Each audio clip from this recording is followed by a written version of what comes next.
si no se las vuelvo a mandar.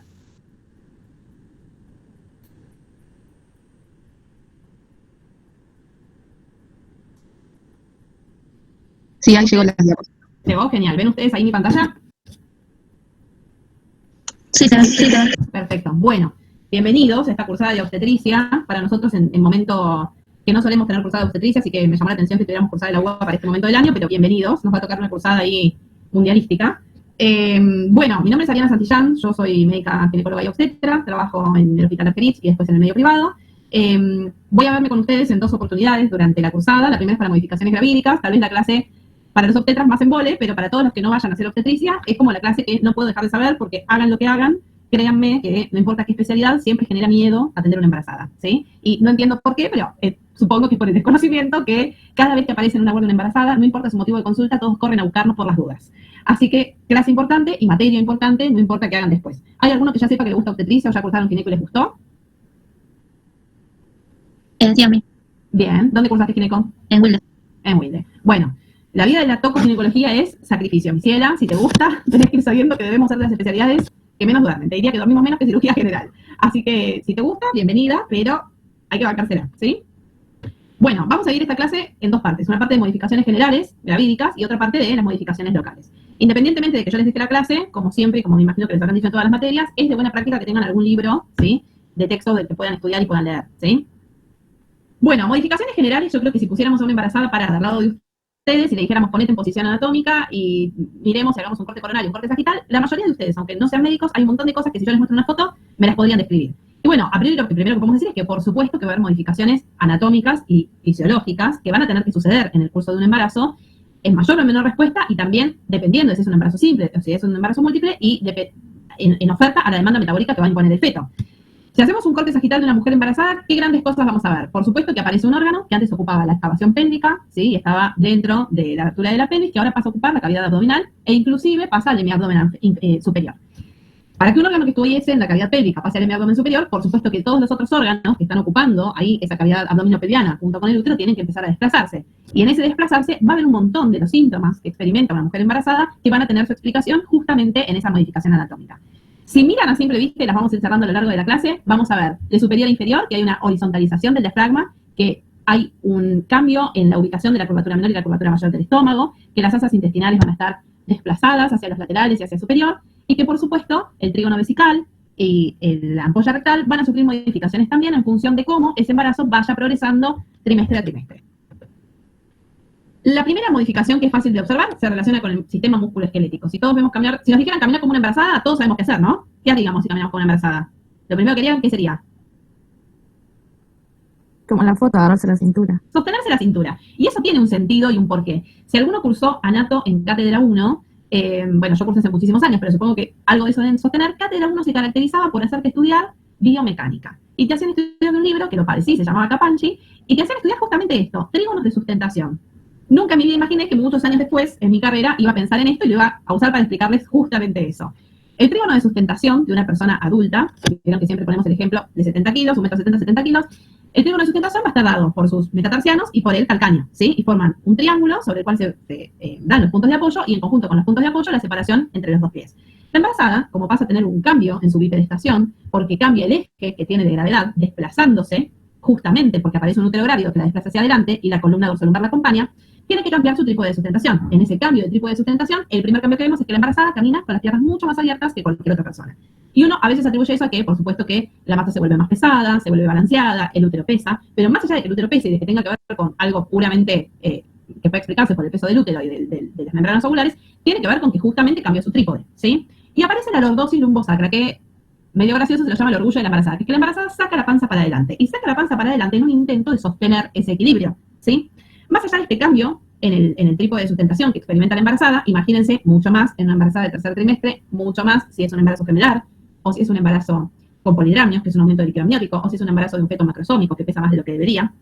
Más allá de todos estos cambios que se dan para que pueda sostener su bipedestación, otro de los grandes cambios viene dado con lo que va a necesitar un par de meses después, que es la posibilidad de tener un canal de parto que sea laxo. Entonces aparece esa laxitud sacrocoxigia y aparece también sobre el pubis, que va a hacer que la mujer sienta, a medida que van pasando los meses y va creciendo el útero y va ocupando más espacio, sienta cómo empieza a haber más movimiento sobre la cadera, ¿sí? Sobre las articulaciones de la cadera, y empieza a sentir cómo inclusive la síntesis del pubis está distinta a como lo experimentó previo a su embarazo, o inclusive, si es una mujer multípara, en cómo lo sintió en los embarazos previos. Y esto, por supuesto, es la base de permitir que haya después un trabajo de parto por un canal de parto que permita el paso del móvil fetal, ¿sí?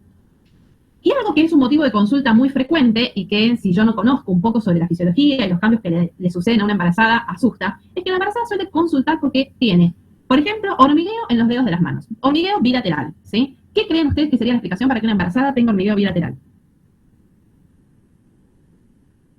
¿Qué se les ocurre?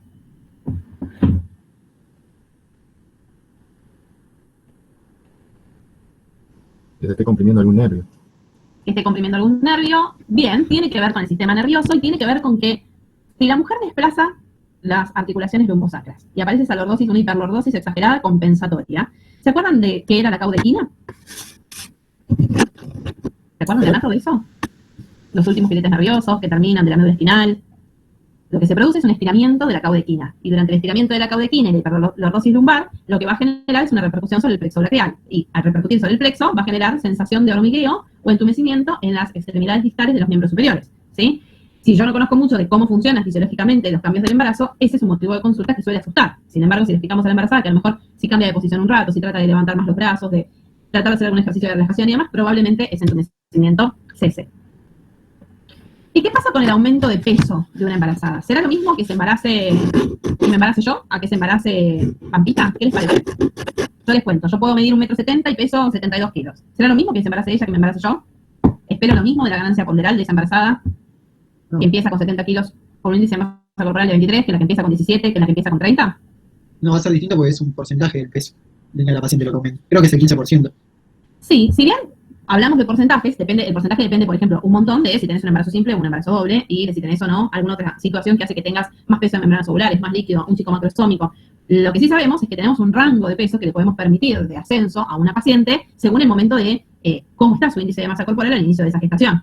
Y por supuesto que una embarazada que inicia su gestación con un índice de masa corporal dentro del rango de la normalidad, pero tirando abajo o debajo del rango de la normalidad, vamos a permitirle que suba, como por ejemplo, que imagino que alguna vez les habrá llamado la atención, no es normal que las embarazadas suban 25 kilos en un embarazo. No es que suben 25 kilos en un embarazo, llegan a un índice de masa corporal normal y de ahí suben lo que debería subir cualquier embarazada, ¿entienden?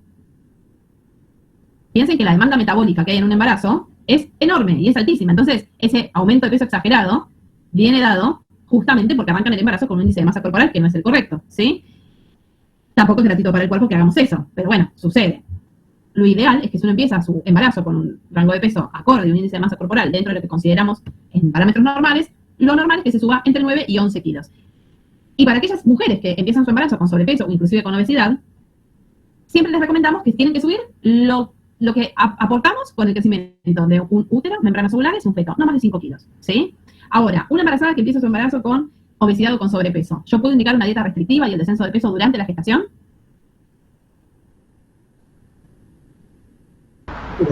No sé qué tan restrictiva porque tiene que alimentar también el feto. Exactamente, nunca voy a indicar el descenso de peso y nunca vamos a indicar una dieta restrictiva, ni siquiera en diabéticas gestacionales o pregestacionales. Se va a hacer un plan de alimentación adecuado, balanceado, pero nunca el descenso de peso. Piensen que la demanda metabólica es enorme, como nunca en sus vidas, ¿sí?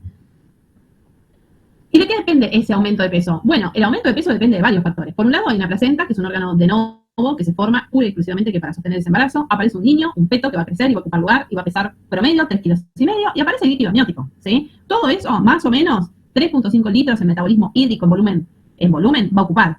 Y después se produce, que quizás se acuerden de cuando cursaron interna o demás, se acuerdan que en la embarazada se producen algunos cambios que vamos a ver más adelante en la clase con respecto a la circulación y al volumen minuto, justamente porque aparece un nuevo órgano y un nuevo ser, y a consecuencia de eso voy a tener más volumen minuto que esté circulando. Eso se da porque aumenta la retención de agua, que representa más de la mitad de ese incremento corporal, y va a generar más cantidad de líquido en el espacio intravascular, en el espacio intersticial, y por lo tanto aumenta la cantidad total de líquido que tengo en el cuerpo. O sea que hay una retención que es fisiológica y que tiene sentido porque necesito un volumen minuto distinto, ¿sí?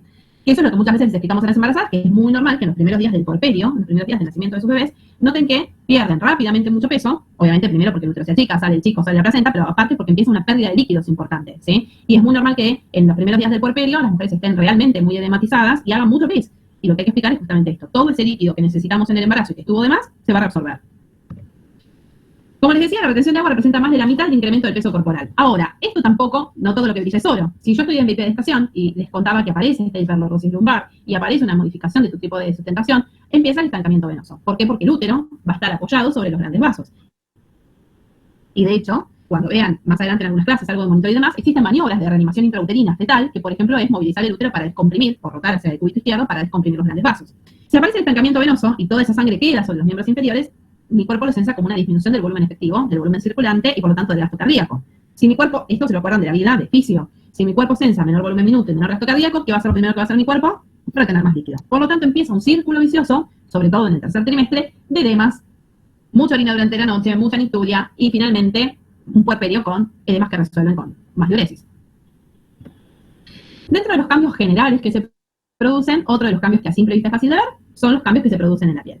Como saben, cuando las mujeres se embarazan suele aparecer la hiperpigmentación o una pigmentación que se acentúa sobre, por ejemplo, cicatrices previas, ¿sí? O, por ejemplo, sobre determinadas regiones que son, por la cantidad de melanocitos, más propensas a hiperpigmentarse.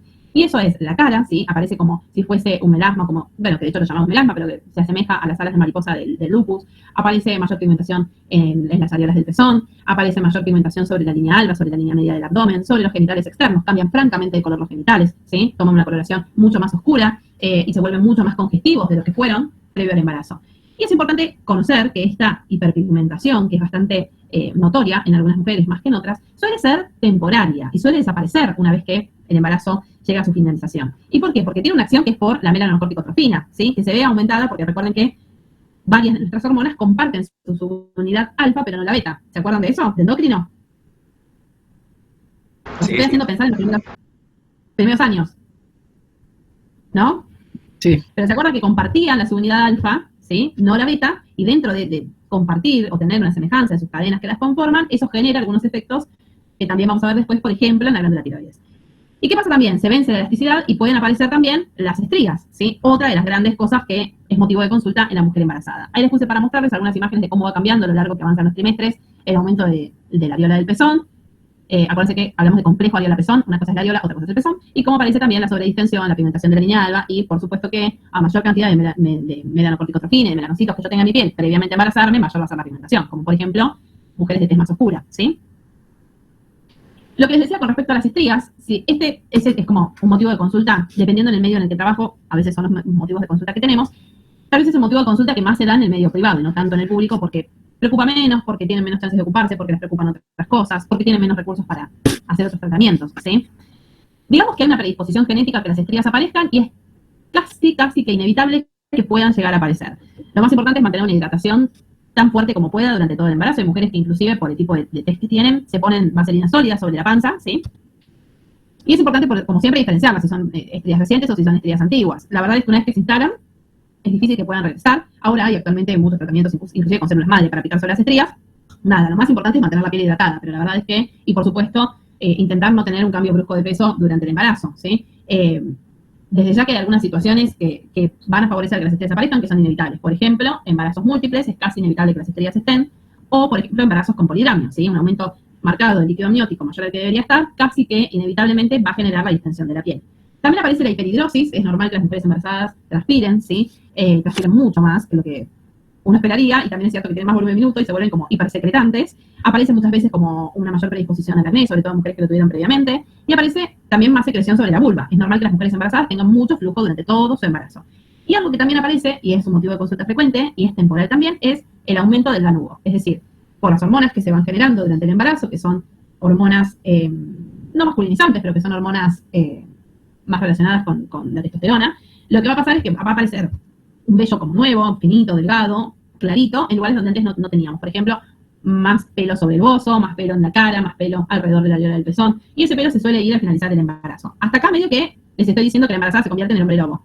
No hay que asustarse, todo eso vuelve para atrás. Y como les decía antes, ¿qué pasa con el sistema cardiovascular? Bueno, ¿se acuerdan algo de cuando cursaron fisio de circulaciones en paralelo? ¿Se acuerdan algo de eso? ¿En serie en paralelo? Sí. Bueno, algo que sea se deben acordar. Yo tengo el útero, ¿se acuerdan que estaba irrigado por arterias uterinas? Las arterias uterinas encuentran su finalización en arterias espiraladas, que son espiraladas justamente para nutrir gran parte del cuerpo uterino durante el crecimiento de una gestación y permitir que se elonguen. Esas arterias uterinas, que ahora dieron a sus arterias, a sus ramas espiraladas, que van a estar irrigando un útero que está grávido, van a empezar a formar una circulación en paralelo o en serie. ¿Qué piensan con respecto a la circulación general?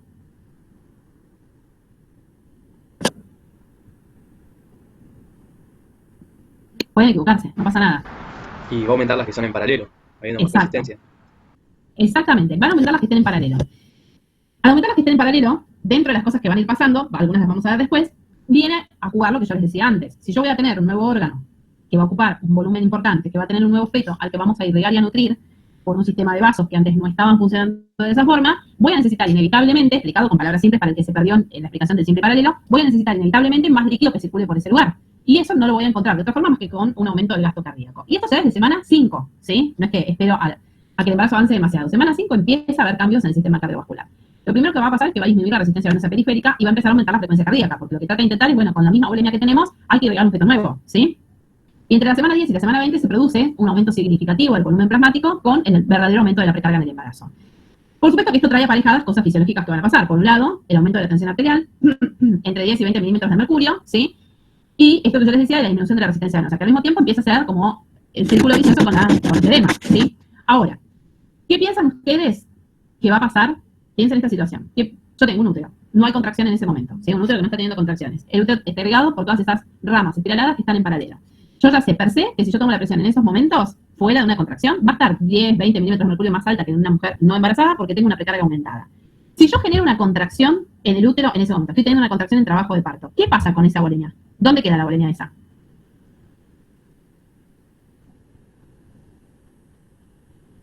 Opción 1, en el útero. Opción 2, en la circulación general. Opción 3, hemorragia posparto, no sé, cualquier cosa. ¿Qué se les ocurre? ¿Qué va a pasar? Estoy haciendo una contracción. Sí, va a la circulación general. Obvio, porque ¿qué va a pasar con esos vasos? Esos vasos están contraídos, están cerrados por el músculo, ¿sí? Si esos vasos están cerrados por el músculo porque están en una contracción, si yo tomo la tensión arterial en una contracción, puedo tener inclusive 30 milímetros de mercurio más. A priori, lo primero que les digo, hagan la especialidad que hagan, no se le toma la presión a una mujer que está con contracciones, se le toma fuera de la contracción. Si yo tomo la contracción, interpreto el cuadro como una emergencia hipertensiva y termino en una cirugía. No, se toma la presión fuera de la contracción, ¿sí? Y por otro lado, otra gran cosa para llevarse para la vida, porque tal vez, no sé, en algún momento de su vida trabajan en una ambulancia. Y en una ambulancia cargas lo que hay, no importa qué estudiaste vos, si hiciste especialidad, no hiciste, o qué sabés y qué te acordás. Si una embarazada está teniendo una disminución de los latidos cardíacos fetales, una de las primeras maniobras de reanimación intrauterina que puedo hacer es ofrecerle darle una mejor oferta, ¿sí? Y le puedo dar una mejor oferta con el decúbito lateral izquierdo, descomprimo los vasos y por otro lado sacándola de las contracciones, ¿sí? ¿Cuándo se oxigena un feto? Fuera de la contracción. En la contracción no se oxigena, ¿se entiende? Sí, sí. Bueno, aparece también la hemodilución fisiológica del embarazo. Si yo les venía contando que necesito aumentar el volumen minuto, necesito aumentar el volumen plasmático, lo hace a expensas de toda esta hemodilución que se genera, ¿qué es lo que va a venir a pasar? Bueno, por supuesto que no es que voy a tener muchos más glóbulos rojos para ocuparse de todo mi embarazo, sino que van a ser los mismos que ahora se diluyen. Por lo tanto, es normal que en una embarazada aparezca un hematocrit de 30, 35, ¿sí? Y también aparejado el cambio que tiene en la hemoglobina. Pero es fisiológico, en realidad es porque está hemodiluida, ¿sí? Por otro lado, es cierto que como empiezan a tener un mayor requerimiento de hierro, a todas las embarazadas las suplementamos con hierro y oral. En el sistema endocrino también se producen algunos cambios importantes que les venía diciendo, por ejemplo, sin ánimos de que tengan que saber demasiado de lo endocrinológico, pero para que recuerden algo, la prolactina hacia un valor normal en una mujer, por ejemplo, mujer adulta, sin ninguna patología, un valor normal es alrededor de 20, 21, ¿sí? Hacia el final del embarazo puede aumentar hasta 10 veces, puedo tener un valor normal de 150 nanogramos mililitro, ¿sí? Y va a venir aparejado de un montón de cambios que se van a ir produciendo para lograr, intentar generar en la mama los cambios suficientes para poder implementar una lactancia. Van a ver que los estrógenos lo que hacen es aumentar la cantidad de las células lactotropas, va a empezar a haber mitosis de las células alveolares, empieza la galactopoiesis, empieza la producción de los componentes del calostro y de la leche después más madura, y la prolactina es absolutamente esencial para la lactancia, pero no para llevar un embarazo a término. Esto es algo recontra importante, por ejemplo, en mujeres que han tenido un prolactinoma, que recibieron tratamiento con cabergolina durante previo al embarazo para poder embarazarse, pero lo importante es explicarles esto. Una vez que el embarazo se logra, no es indispensable tener un valor de prolactina normal para poder llevar el embarazo adelante, sino para la lactancia, ¿sí? Sí es importante un valor normal para lograr el embarazo, ¿está bien? Por otro lado, la glándula tiroides van a ver que aumenta a su globulina transportadora por aumento de los estrógenos y por otro lado disminuye el yodo que está biodisponible para la tiroides materna porque aumenta el clearance renal y por otro lado hay gran parte de ese yodo que se escapa a la circulación fetoplacentaria para el uso de la tiroides fetal, ¿sí? Por lo tanto es normal que haya un ligero aumento del bocio sin que eso lo consideremos patológico y de hecho consideramos según los trimestres determinados valores que consideramos como normales en la embarazada de la TSH para considerar a partir de cuándo las podemos medicar. Y existe una patología casi específica del embarazo que es un hipotiroidismo fisiológico, que se da sobre todo entre el segundo y el tercer trimestre. Suelen ser mujeres que necesitan reposición de T4, pero que cuando finaliza el embarazo uno reclasifica con un nuevo laboratorio y tal vez la TSH normaliza sola, ¿sí? Pero tiene que ver con que tal vez hubo mayor requerimiento en esa mujer y eso generó que haya un aumento de la TSH que en realidad una vez que frene el embarazo y cese esa demanda, va a normalizar, ¿sí? Súper, mega, archi importante suplementar a una embarazada con levotiroxina si es que la necesita. ¿Por qué?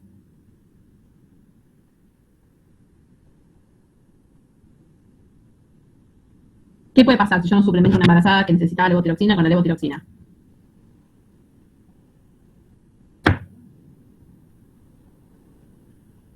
Se va a empezar a alterar todo lo que es el metabolismo basal de la madre y el feto no va a tener los requerimientos nutricionales que necesita, va a tener hipotermia, se va a exacerbar todos la parte de la piel, que eso es lo menos importante, pero bueno. Le pasan cosas más graves, te diría. ¿Qué se te ocurre que puede pasar más grave? ¿Cursaron ya pediatría? No. No. ¿Ninguno cursó pediatría? No. Bueno, se los cuento yo entonces. Cuando los bebés nacen, en Argentina hay un sistema de pesquisa obligatoria que se llama FEI, ¿sí? O PPN, que es la prueba de pesquisa neonatal obligatoria nacional, donde se les hace un pinchacito en el talón del pie y buscamos enfermedades metabólicas frecuentes. Entre ellas buscamos fenilcetonuria, galactosemia, ¿verdad? Hipotiroidismo congénito, ¿sí? Una de las cosas que puede pasar es que haya, por la falta de demanda de la madre, una alteración en el funcionamiento de la glándula tiroides fetal. Y por otro lado, que haya una alteración en el neurodesarrollo fetal a causa de la disminución de la T4 biodisponible en esa madre, ¿sí? Así que no es menor embarazarme y no recibir la levotiroxina si tengo un requerimiento aumentado. Es recontra importante que lo vayamos pesquisando a medida que avanzan los trimestres porque el requerimiento es distinto. Y por supuesto, eso los va a llevar a pensar en que si me embarazo y soy hipertiroidea en vez de hipotiroidea, también va a haber un control muy estricto sobre qué le va pasando a ese bebé y cómo está la glándula tiroides de ese bebé en el curso de ese embarazo, ¿sí? ¿Qué pasa con la subunidad beta? La placenta es el órgano encargado de secretarlo, ¿sí? Podemos tener métodos cualitativos y métodos cuantitativos para medir la subbeta. Cualitativo, desde embarazos en domicilio, en orina, ¿sí? Y cualitativa lo usamos para el diagnóstico de embarazo y por otro lado porque nos va sirviendo para hacer diagnóstico de algunas otras patologías. La normalidad de la variación de la subunidad beta es que se duplique cada alrededor de 48 horas. ¿Qué pasa si, quizás esto ya lo saben de alguna otra materia, o pueden tratar de pensarlo conmigo, qué pasa si en vez de duplicarse en 48 horas, yo le repito una subunidad beta, porque hubo algo que me dio duda en una ecografía, no les cuento qué para no spoilearlos, la repito en 48 horas y está en una meseta? ¿Qué creen que puede estar pasando si está en una meseta?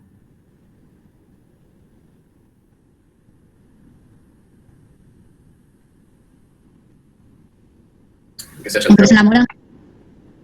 ¿Alguien dijo una mola y la otra persona que dijo? No, nada. Si yo veo que ese valor no aumenta como debería aumentar, hay dos opciones posibles. La primera es que sea un embarazo detenido, ¿sí? Un aborto en curso, una amenaza de aborto, un feto que por algún motivo ya sabemos que no va a ser un embarazo que florece, o la más frecuente, que sea un embarazo ectópico. Por lo tanto, es un valor importante y tiene un valor clínico importante utilizar el seguimiento de la subunidad beta. Ahora, si ese valor en vez de duplicarse a los 2 días, lo veo realmente exagerado y, por ejemplo, repito el laboratorio a las 48 horas y está 7 veces el valor que estaba hace 48 horas, ese es el caso en el que pienso en una mola. En la mola hay una hiperproducción de subunidad beta que por su semejanza con la cadena alfa de las hormonas tiroides va, por ejemplo, a generar una tormenta tiroidea o una tirotoxicosis en un caso en el que sea una mola con una producción realmente exagerada, ¿sí? ¿Saben con qué valor podemos hacer diagnóstico más o menos de la subunidad beta? 20.000, 21.000, 22.000 por lo general, para el momento en el que la mujer registra que tiene un atraso menstrual, hace una subunidad beta y por lo general da más o menos a 5 o 6 semanas el valor, ¿sí? El rango de valor normal. Para esa misma edad gestacional, por llamarlo de algún modo, en una mola, no importa si completa o incompleta, puedo llegar a tener una subunidad beta de 300.000. ¿Se entiende?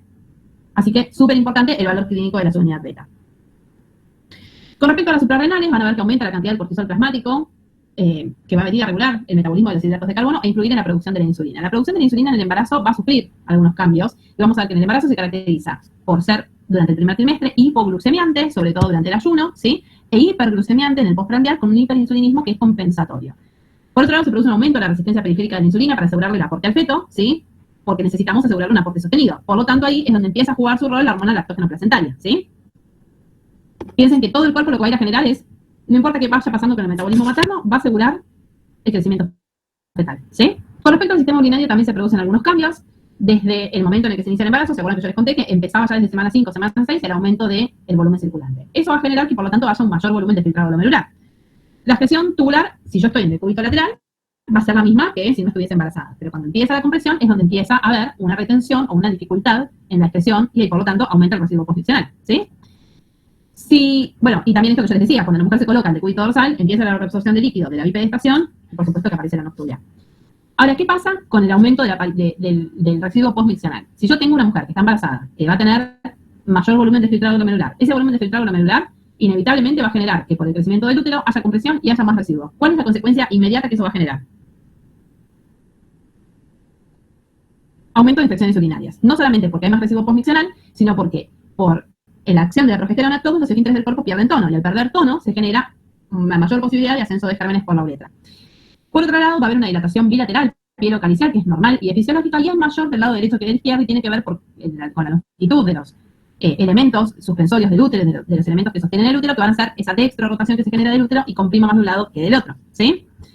Piensen que una de las consecuencias más importantes es que a esa dilatación pielocalicial fisiológica del embarazo y a ese residuo postmiccional que aparece y aumenta, es mucho más frecuente que en la embarazada aparezcan los abscesos en la pelvis renal. Así que siempre es el primer factor a descartar cuando aparece, por ejemplo, una amenaza de parto pretérmino, el primer origen de esta infección urinaria, el segundo las infecciones odontógenas, y por otro lado es una de las causas más frecuentes de fiebre en el embarazo, ¿sí? Por supuesto, embarazo y fiebre, la fiebre mata fetos, se internan y reciben tratamiento endovenoso. Aparecen otros cambios en el sistema gastrointestinal. Les decía que la progesterona lo que hace es disminuir el tono de la mayoría de los esfínteres de nuestro cuerpo, y por otro lado hay un desplazamiento fisiológico de esos órganos, por lo tanto vamos a encontrar un vaciamiento gástrico más enlentecido, un tránsito intestinal demorado. Aparece la pitosis, ¿sí? Justamente por el ascenso del ácido clorhídrico por el esfínter esofágico inferior. Es normal el sangrado en las encías, sobre todo durante el primer y segundo trimestre, ¿sí?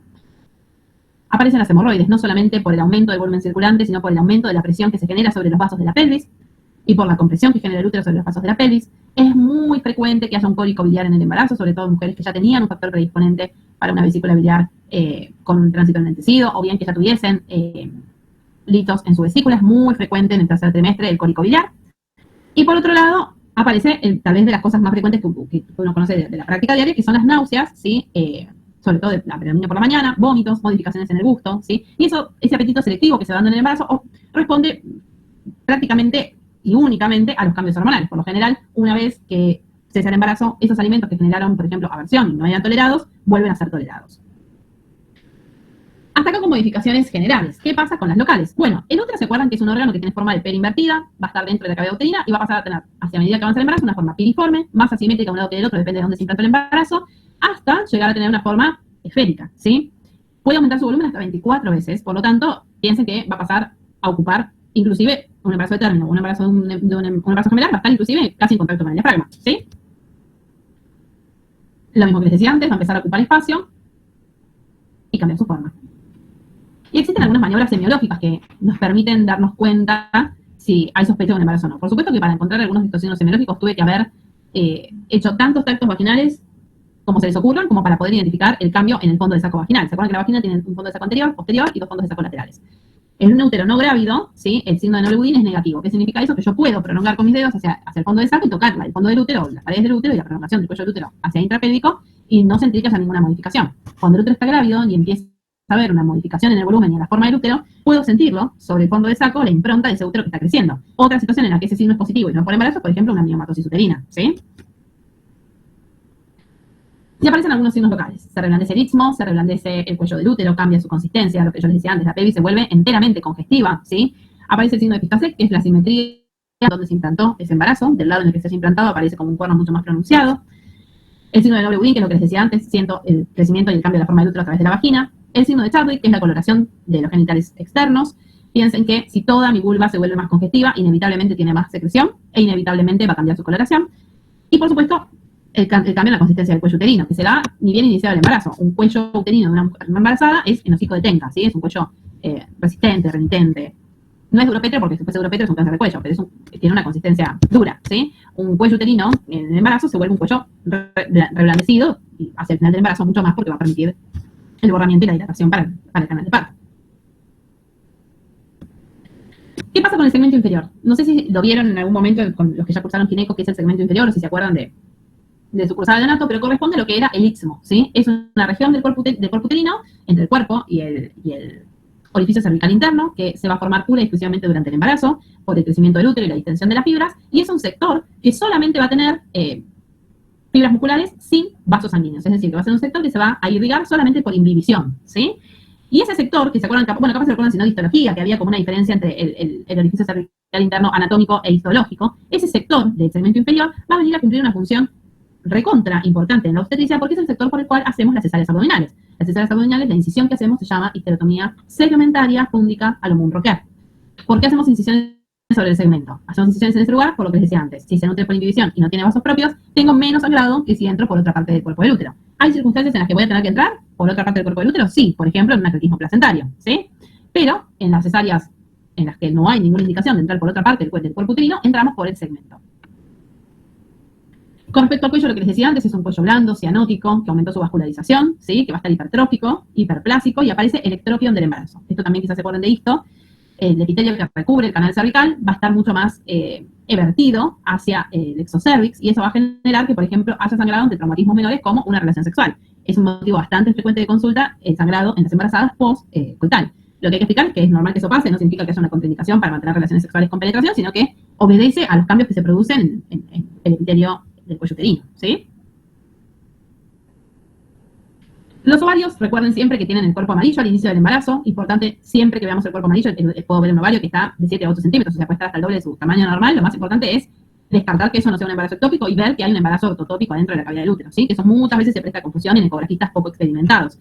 Recuerden que aparece el cuerpo amarillo, cumple la función de producir la progesterona y sostiene el embarazo las primeras semanas hasta que la placenta se vuelve una placenta madura y empieza a cumplir su función y ya no necesita del cuerpo amarillo para sostenerse, ¿sí?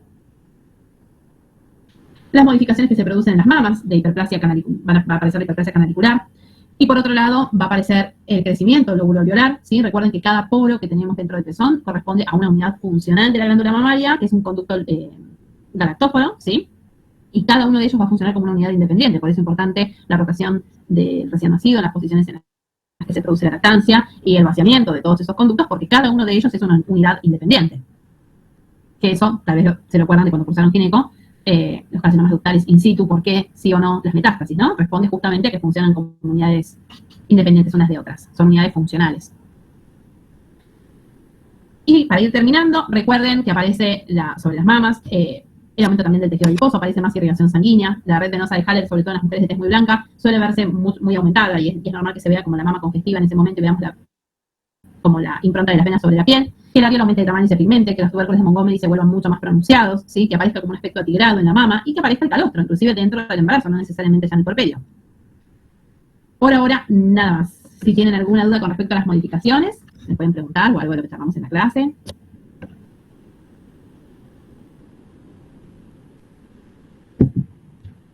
¿Tienen alguna duda? No, ninguna. Ay, no los escucho bien. No, que no tenía ninguna duda de eso. Ok, bueno, yo esta clase ya se las pasé, la tienen para estudiarla, les recomiendo que si quieren esta clase la pueden estudiar de ahí, o bien pueden después fijarse si quieren, no sé si ya se compraron algún libro de texto para leer, o eligieron alguno para leer, supongo que el doctor Bota les debe haber recomendado alguno para que elijan. Y si no, el Bota es un buen libro, y después todos los libros de texto les van a sumar para la lectura, más allá de tener las clases. Pero nada, si tienen que elegir qué temas leer de los libros, lean las patologías grandes. Estas clases más chiquititas, aprovechen a leerlas de las clases, ¿sí? Yo lo voy a volver a ver seguramente para la clase de hipertensión gestacional, que es más hacia el final de la cursada, así que seguramente en ese momento nos volvamos a ver para esa clase. Pero bueno, me pueden escribir si tienen dudas de algo, si hay algo que no les quedó claro de algún otro tema, me mandan mail, no tengo problema. No sé si están yendo a rotar por el hospital o no. ¿Están yendo? Sí. Bueno, seguramente en estos días nos veamos, hoy no los vi, así que me los iré cruzando, ¿sí? Perfecto. Bueno, pónganle pilas, aunque estemos intramundial. El doctor nos había recomendado algunos libros, dijo que el Bota estaba bueno, pero estaba un poquito desactualizado. ¿Hay alguno que tampoco sea como para residencia? Porque nos mandaron, por ejemplo, cuando cursamos urinario, de urología, un libro para residente que tenía como 5.000 páginas. Y tipo, no sé cuál comprar. A ver, hay varios libros de obstetricia que pueden elegir, hay algunos de literatura nacional, otros internacionales. Yo les recomendaría, no sé si sigue existiendo la librería esta, Tío Toto. Sí. ¿Está existiendo? Bueno, pueden ir, no se rían, ya van a ser viejos como yo. Pueden ir y preguntarles qué tienen de libros de obstetricia en fotocopia, que tengan de obstetricia de ahora, o en Capricornio, si sigue existiendo también, solían tenerlos, y elegirse alguno de esos. Por ejemplo, el NACIF es un libro nacional y es cortito, ¿sí? Después, obviamente, el Schwartz es un libro hermoso, pero que quizás para ustedes, para la cursada, es un poco más elevado. Para la cursada, con el NACIF es un libro que, eso más las clases, pueden dar. ¿Sí? Sí. Gracias. Bueno, los libero. Cualquier cosa, la compañera de ustedes a la que le mandé el mail tiene mi mail, así que me pueden escribir, no hay problema. Perfecto. Gracias. Y bueno, Cuéntenme, ¿ustedes están empezando la cursada? Ayer estuvieron con Ariana y tuvieron modificaciones fisiogravídicas. ¿Es así? Sí, estuvimos con eso ya. Bueno, gracias, Lautaro, por contestarme. Bueno, hablé con algunos compañeros, no, básicamente con Agustín, algunos no pueden tener prendidas la cámara, pueden estar en el trabajo, lo que sea, así que eso yo lo voy a respetar. Les digo, conmigo vamos a ver fenómenos activos y pasivos del trabajo de parto. Eso lo vamos a ver hoy. Y mañana, a la misma hora, a las 3 de la tarde, vamos a ver mecanismo de parto encefálica de vértice, ¿sí? Y atención del parto. Les digo esto porque si quieren ver algo de bibliografía, mecanismo de parto cefálica de vértice, es lo que vemos mañana. La verdad que a veces se aborda en un solo día, pero es medio pesadito, y la verdad que mecanismo de parto es algo para verlo lento, ¿sí? Así que mañana es un tema solo, pero no menor, ¿sí? Bueno, a ver, ahora viene mi parte difícil, que tengo que compartir la pantalla, pero no los voy a ver a ustedes, porque no sé cómo se hace en el Meet, para usar el Power y verlos a ustedes. Entonces, para no volverme loca, ustedes me van a ver a mí, los que tengan la pantalla prendida, claro, porque la mayoría no. Lo que me gustaría es saber si el resto me escucha, porque veo solo a 2 compañeros. Sí, sí, se escucha. Y bueno, más que nada para quedarme tranquila, ¿sí? Esperen.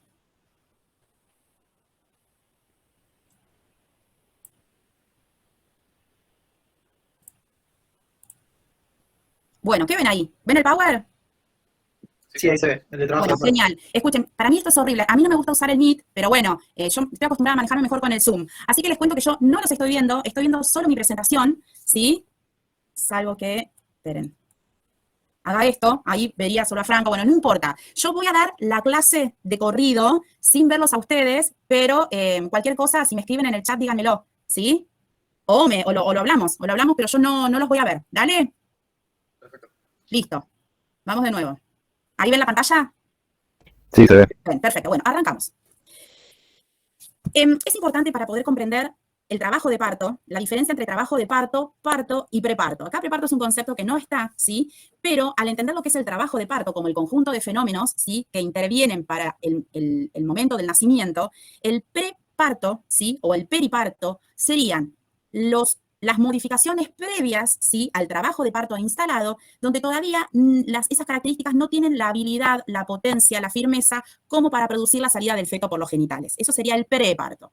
Cuando ustedes a veces escuchan que una paciente dice, estuve 5 días en trabajo de parto, eso no es posible. Una persona no va a estar 5 días en trabajo de parto. Lo que pudo haber tenido es un preparto doloroso, donde empezó con algunas contracciones, donde perdió su tapón mucoso, pero no estaba en trabajo de parto franco. Como los pacientes o la población general no tiene la capacidad de discernir trabajo de parto de preparto, dicen, tuve un parto de 5 días. Pero eso no es tal, ¿sí? Ahora vamos a ver qué características tiene que tener el trabajo de parto como tal. Obviamente que si alguien te dice, tuve un trabajo de parto de 5 días, tuvo que haber sido un parto detenido, un parto enlentecido, y ni tampoco hay feto que aguante 5 días un trabajo de parto, ¿sí? Así que es un mal concepto de estuve tantos días en trabajo de parto. Y el parto, como tal, es la expulsión del feto de mayor o igual a 500 gramos, que se asemejan a las 20-22 semanas de gestación. Si lo que se expulsa tiene menos de 500 gramos o menos de 20 semanas, es un aborto, ¿sí? Una forma de aborto, un aborto tardío, ¿sí? Pero para que sea un parto, será un parto inmaduro, será un parto prematuro, pero es un parto cuando el feto es mayor a 500 gramos, compatibles más o menos con las 20-22 semanas, ¿sí? ¿Hasta acá vamos bien? Sí, vamos bien. Una pregunta, ¿ustedes de qué bibliografía estudian? ¿O cuáles les sugirieron para la cursada? ¿O de las clases? Nos dijeron de las clases, pero también el BOTA, pero nos dijeron que el BOTA está desactualizado. Bueno, Está ahí parte voy. del Pausón. ¿Quién habla? ¿Lautaro, Franco? Tony, Tony, seguro encantada. como Daniel. No, porque no los veo, acordate que no veo ni los cuadraditos, me fui del Meet. Bueno, gracias por contestarme. Sí, es verdad, los libros de pregrado, a mí me gusta el Schwartz, el Bota, el Uranga, el Williams es como la Biblia, hasta tiene hojas muy finitas como la Biblia. Son libros muy básicos, que están espectaculares para aprender desde cero. O sea que no hay que desestimar esa bibliografía, porque a partir de eso vos te podés actualizar. Si vos agarrás el último journal o un abstract o un trabajo publicado del año pasado, de este año, y no tenés la base, vas a aprender mal. Así que sí, podemos estudiar del Bota, del Schwartz, del Uranga, del Williams, de algún libro que tengan, pero por ejemplo, este slide que está ahora, está desactualizado. Probablemente sea compatible con esos libros, pero la Organización Mundial de la Salud actualizó sus normas, se llama así, recomendaciones de la OMS para una experiencia del parto positiva. Eso sí, si lo quieren googlear, como para ampliar su bibliografía, recomendaciones de la OMS para una experiencia del parto positiva. Hay muchas cosas que figuraban en los libros que la OMS ya desaconseja. Y hoy vamos a mencionar alguna de ellas, ¿sí? Por ahí ustedes habían escuchado el rasurado perineal, el enema evacuante, que la mujer tenga su parto solamente en posición acostada, ¿sí? De cúbito dorsal, que llegue y se le coloca la vía. Bueno, todas esas cosas son prácticas que ya no están recomendadas por la OMS. Y ahí entramos en los tiempos, ¿sí? Ahora no es que ahora, se ha visto, se ha comprobado, obviamente todo es medicina basada en la evidencia, de que los tiempos no son tal como se describía en la literatura. Antes se decía, la embarazada dilata 1 centímetro por hora. Entonces vos decís, bueno, tiene que llegar a 10 centímetros, el trabajo de parto dura 10 horas. Y no es así, ¿sí? No es así. Las fases del trabajo de parto son 3. Dilatación, expulsión y alumbramiento. La dilatación es cuando el cuello del útero, que durante todo el embarazo estuvo cerrado, ¿ustedes me ven a mí? Si yo les hago una mímica. Sí. Bueno, imagínense el útero como un globo y el cuello del útero el pico del globo. ¿Sí? ¿Ahí me están viendo? El útero es el globo y el cuello del útero es el pico del globo. ¿Sí? El cuello del útero durante todo el embarazo estuvo cerrado, formado, firme, ¿sí? Conteniendo en su interior el tapón mucoso que lo va a aislar al feto de la vagina. ¿Sí? Durante el trabajo de parto, el cuello del útero, ¿sí? Se afina, eso es el borramiento, se dilata, esa es la dilatación, ¿sí? La presentación se encaja, ¿sí? Y son todos mecanismos que van a hacer que la paciente esté en franco trabajo de parto. Entonces, el periodo dilatante es desde que comienza la dilatación, o sea, la apertura del cuello, hasta que llega a los 10 centímetros de dilatación. El periodo dilatante no solamente comprende la dilatación, se llama periodo dilatante, pero no comprende la dilatación solamente. También hay una parte que no responde al útero, sino al móvil fetal, al feto, que es el descenso y la acomodación en el trabajo de parto, que es lo que vamos a ver mañana, ¿sí? Mañana vamos a ver todos los movimientos que hace el feto en la presentación cefálica de vértice para que mientras esto se va ablandando, abriendo, acortando, dilatando, ¿qué hace el feto? ¿Sí? Eso lo vemos mañana. ¿Por qué yo digo que la bibliografía está desactualizada? Porque ahora se recomienda o se sugiere que podemos esperar a la primigesta, sí, 12 horas hasta que complete este periodo dilatante, pero a las multíparas las podemos esperar hasta 10 horas, no desde que comienza el trabajo de parto hasta que nace el bebé, hasta que llega a la dilatación completa, ¿sí? A sus 10 centímetros de dilatación. El periodo expulsivo comprende todos los movimientos que realiza el feto para pasar por el canal de parto con la dilatación completa hasta el exterior, ¿sí? Sería, hablando en criollo, sería la salida del feto, la expulsión fetal. Entonces vos decís, bueno, pero si ya está con dilatación completa, ¿cuánto puede tardar? Puede tardar un montón, porque ustedes tengan en cuenta que lo que se abre son las partes blandas, pero tenemos una pelvis ósea, que es más rígida, que no tiene tanta movilidad, donde tiene que pasar una cabeza fetal, que también es ósea, que no es rígida, porque las suturas y las fontanelas se amalgaman, se cabalgan. La cabeza fetal tiene la posibilidad de reducir su diámetro para amoldarse a este canal de parto. Pero como es, cada parte es como una prueba de contenido continente, ¿sí? Hay que ver cómo responde este feto en esta pelvis. Obviamente que la paciente, la mamá que ya tuvo la paciente, ¿no? La embarazada, como se dice ahora, la persona gestante que tuvo más nacimientos por vía vaginal, todo este proceso va a ser más rápido. En la persona gestante que es primigesta, todo esto va a ocurrir más lentamente, ¿sí? Pero miren la diferencia en concepto, que es ahora a las primigestas se las puede esperar hasta 3 horas con dilatación completa, miren ahí en el slide dice 1 hora, y a las múltiplas se las puede esperar hasta 2 horas, ¿sí? Estos conceptos son bastante importantes y Bota como que le da bastante importancia. Entonces acuérdense, periodo dilatante, todo lo que tarda en dilatarse el cuello, en las primigestas puede tardar 12 horas y en la multípara puede tardar 10 horas. Y el periodo expulsivo en la primigesta puede tardar 3 horas y en la multípara puede tardar 2 horas. Nada que ver lo que van a encontrar en la literatura tradicional, ¿sí? Y el tercer periodo del trabajo de parto es el alumbramiento, que es la expulsión, ¿sí? Es la salida de la placenta y de los anexos ovulares luego de la salida del feto. Tema que hoy no vamos a ver, ¿sí? Porque alumbramiento es una clase en sí misma. Así que hoy básicamente vamos a dedicarnos al periodo dilatante. El periodo dilatante se produce, ¿vamos bien hasta ahora, chicos? Qué difícil esto de no ver. ¿Vamos bien? ¿Tienen dudas? ¿Estoy muy en automático? ¿Entienden algo? ¿Sí? Pregunten, porfa, ¿eh? Hola, vida. No, sí, se entiende, se entiende. ¿Se entiende? Bueno, bárbaro. Yo soy docente hace 1.000.000 de años en la UBA, pero odio la virtualidad y no va a haber caso, no me voy a acostumbrar. Bueno, en el trabajo de parto se suceden 2 cosas muy importantes. Los fenómenos activos, que como dice la palabra, activo, acción, motor, músculo, van a ser las contracciones uterinas y los pujos maternos, que son las contracciones de los músculos elevadores del ano. ¿Cuál es la diferencia? Que las contracciones uterinas son involuntarias y los pujos maternos van a ser voluntarios, ¿sí? Otra historia, que el pujo materno sea dirigido o que sea espontáneo, con ganas de pujar de la señora. Una cosa es que cuando esté con dilatación completa yo le diga, Susana, pujá, y otra cosa es que Susana puje porque no aguanta la fuerza. Los dos son pujos, ¿sí? Pero uno es un pujo dirigido y otro es un pujo más espontáneo. Los 2 pujos son importantes y los 2 pujos son útiles, ¿sí? Pero aunque no es que todo el tiempo le tenemos que decir a la paciente cuándo pujar o dejar de pujar, ¿sí? Y las contracciones uterinas, que las contracciones uterinas aparecen en todo el embarazo. Ustedes no sé si, bueno, una vez lo escucharon nombrar, ¿sí? Las contracciones uterinas, ¿qué pasa con el músculo uterino? El músculo uterino, voy a decir algo medio en criollo, pero sabemos que cuando las mujeres menstruan, tienen contracciones. El músculo uterino lo que hace es contraerse, ¿sí? Para evacuar el contenido menstrual. Cuando uno dice tengo dolor de ovarios, está mal. A vos no te duelen los ovarios. A vos lo que te duele son las contracciones que hace el útero para evacuar el contenido menstrual, ¿sí? Entonces el útero tiene capacidad de contracción, tiene una capacidad contractil innata. ¿Qué es lo que pasa? Durante todo el embarazo, el útero estuvo como en una quiescencia, como en una tranquilidad controlada, ¿sí? Porque no se puede contraer antes del término, porque si no estamos ante una amenaza de parto pretérmino, ¿sí? Entonces el útero está como en un estado de semi-relajación, pero el útero tiene capacidad contractil, ¿sí? Cuando llegamos a los 9 meses, ¿sí?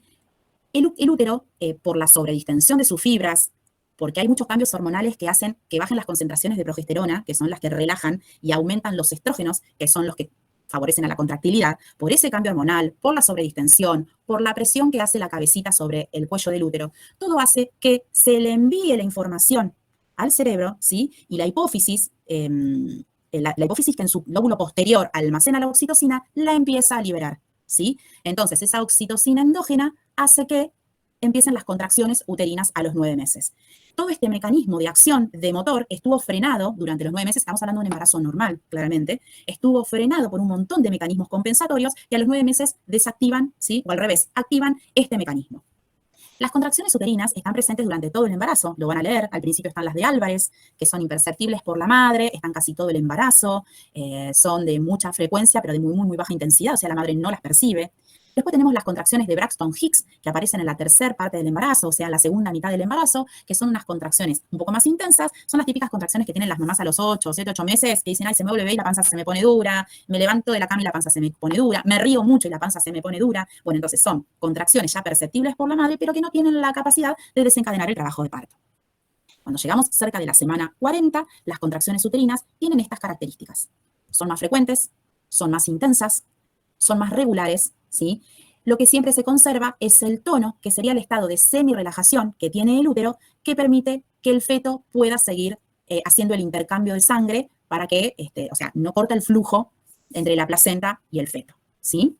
Entonces, algo súper importante, cuando uno habla de las contracciones, y acá, ¿ustedes ven mi mouse?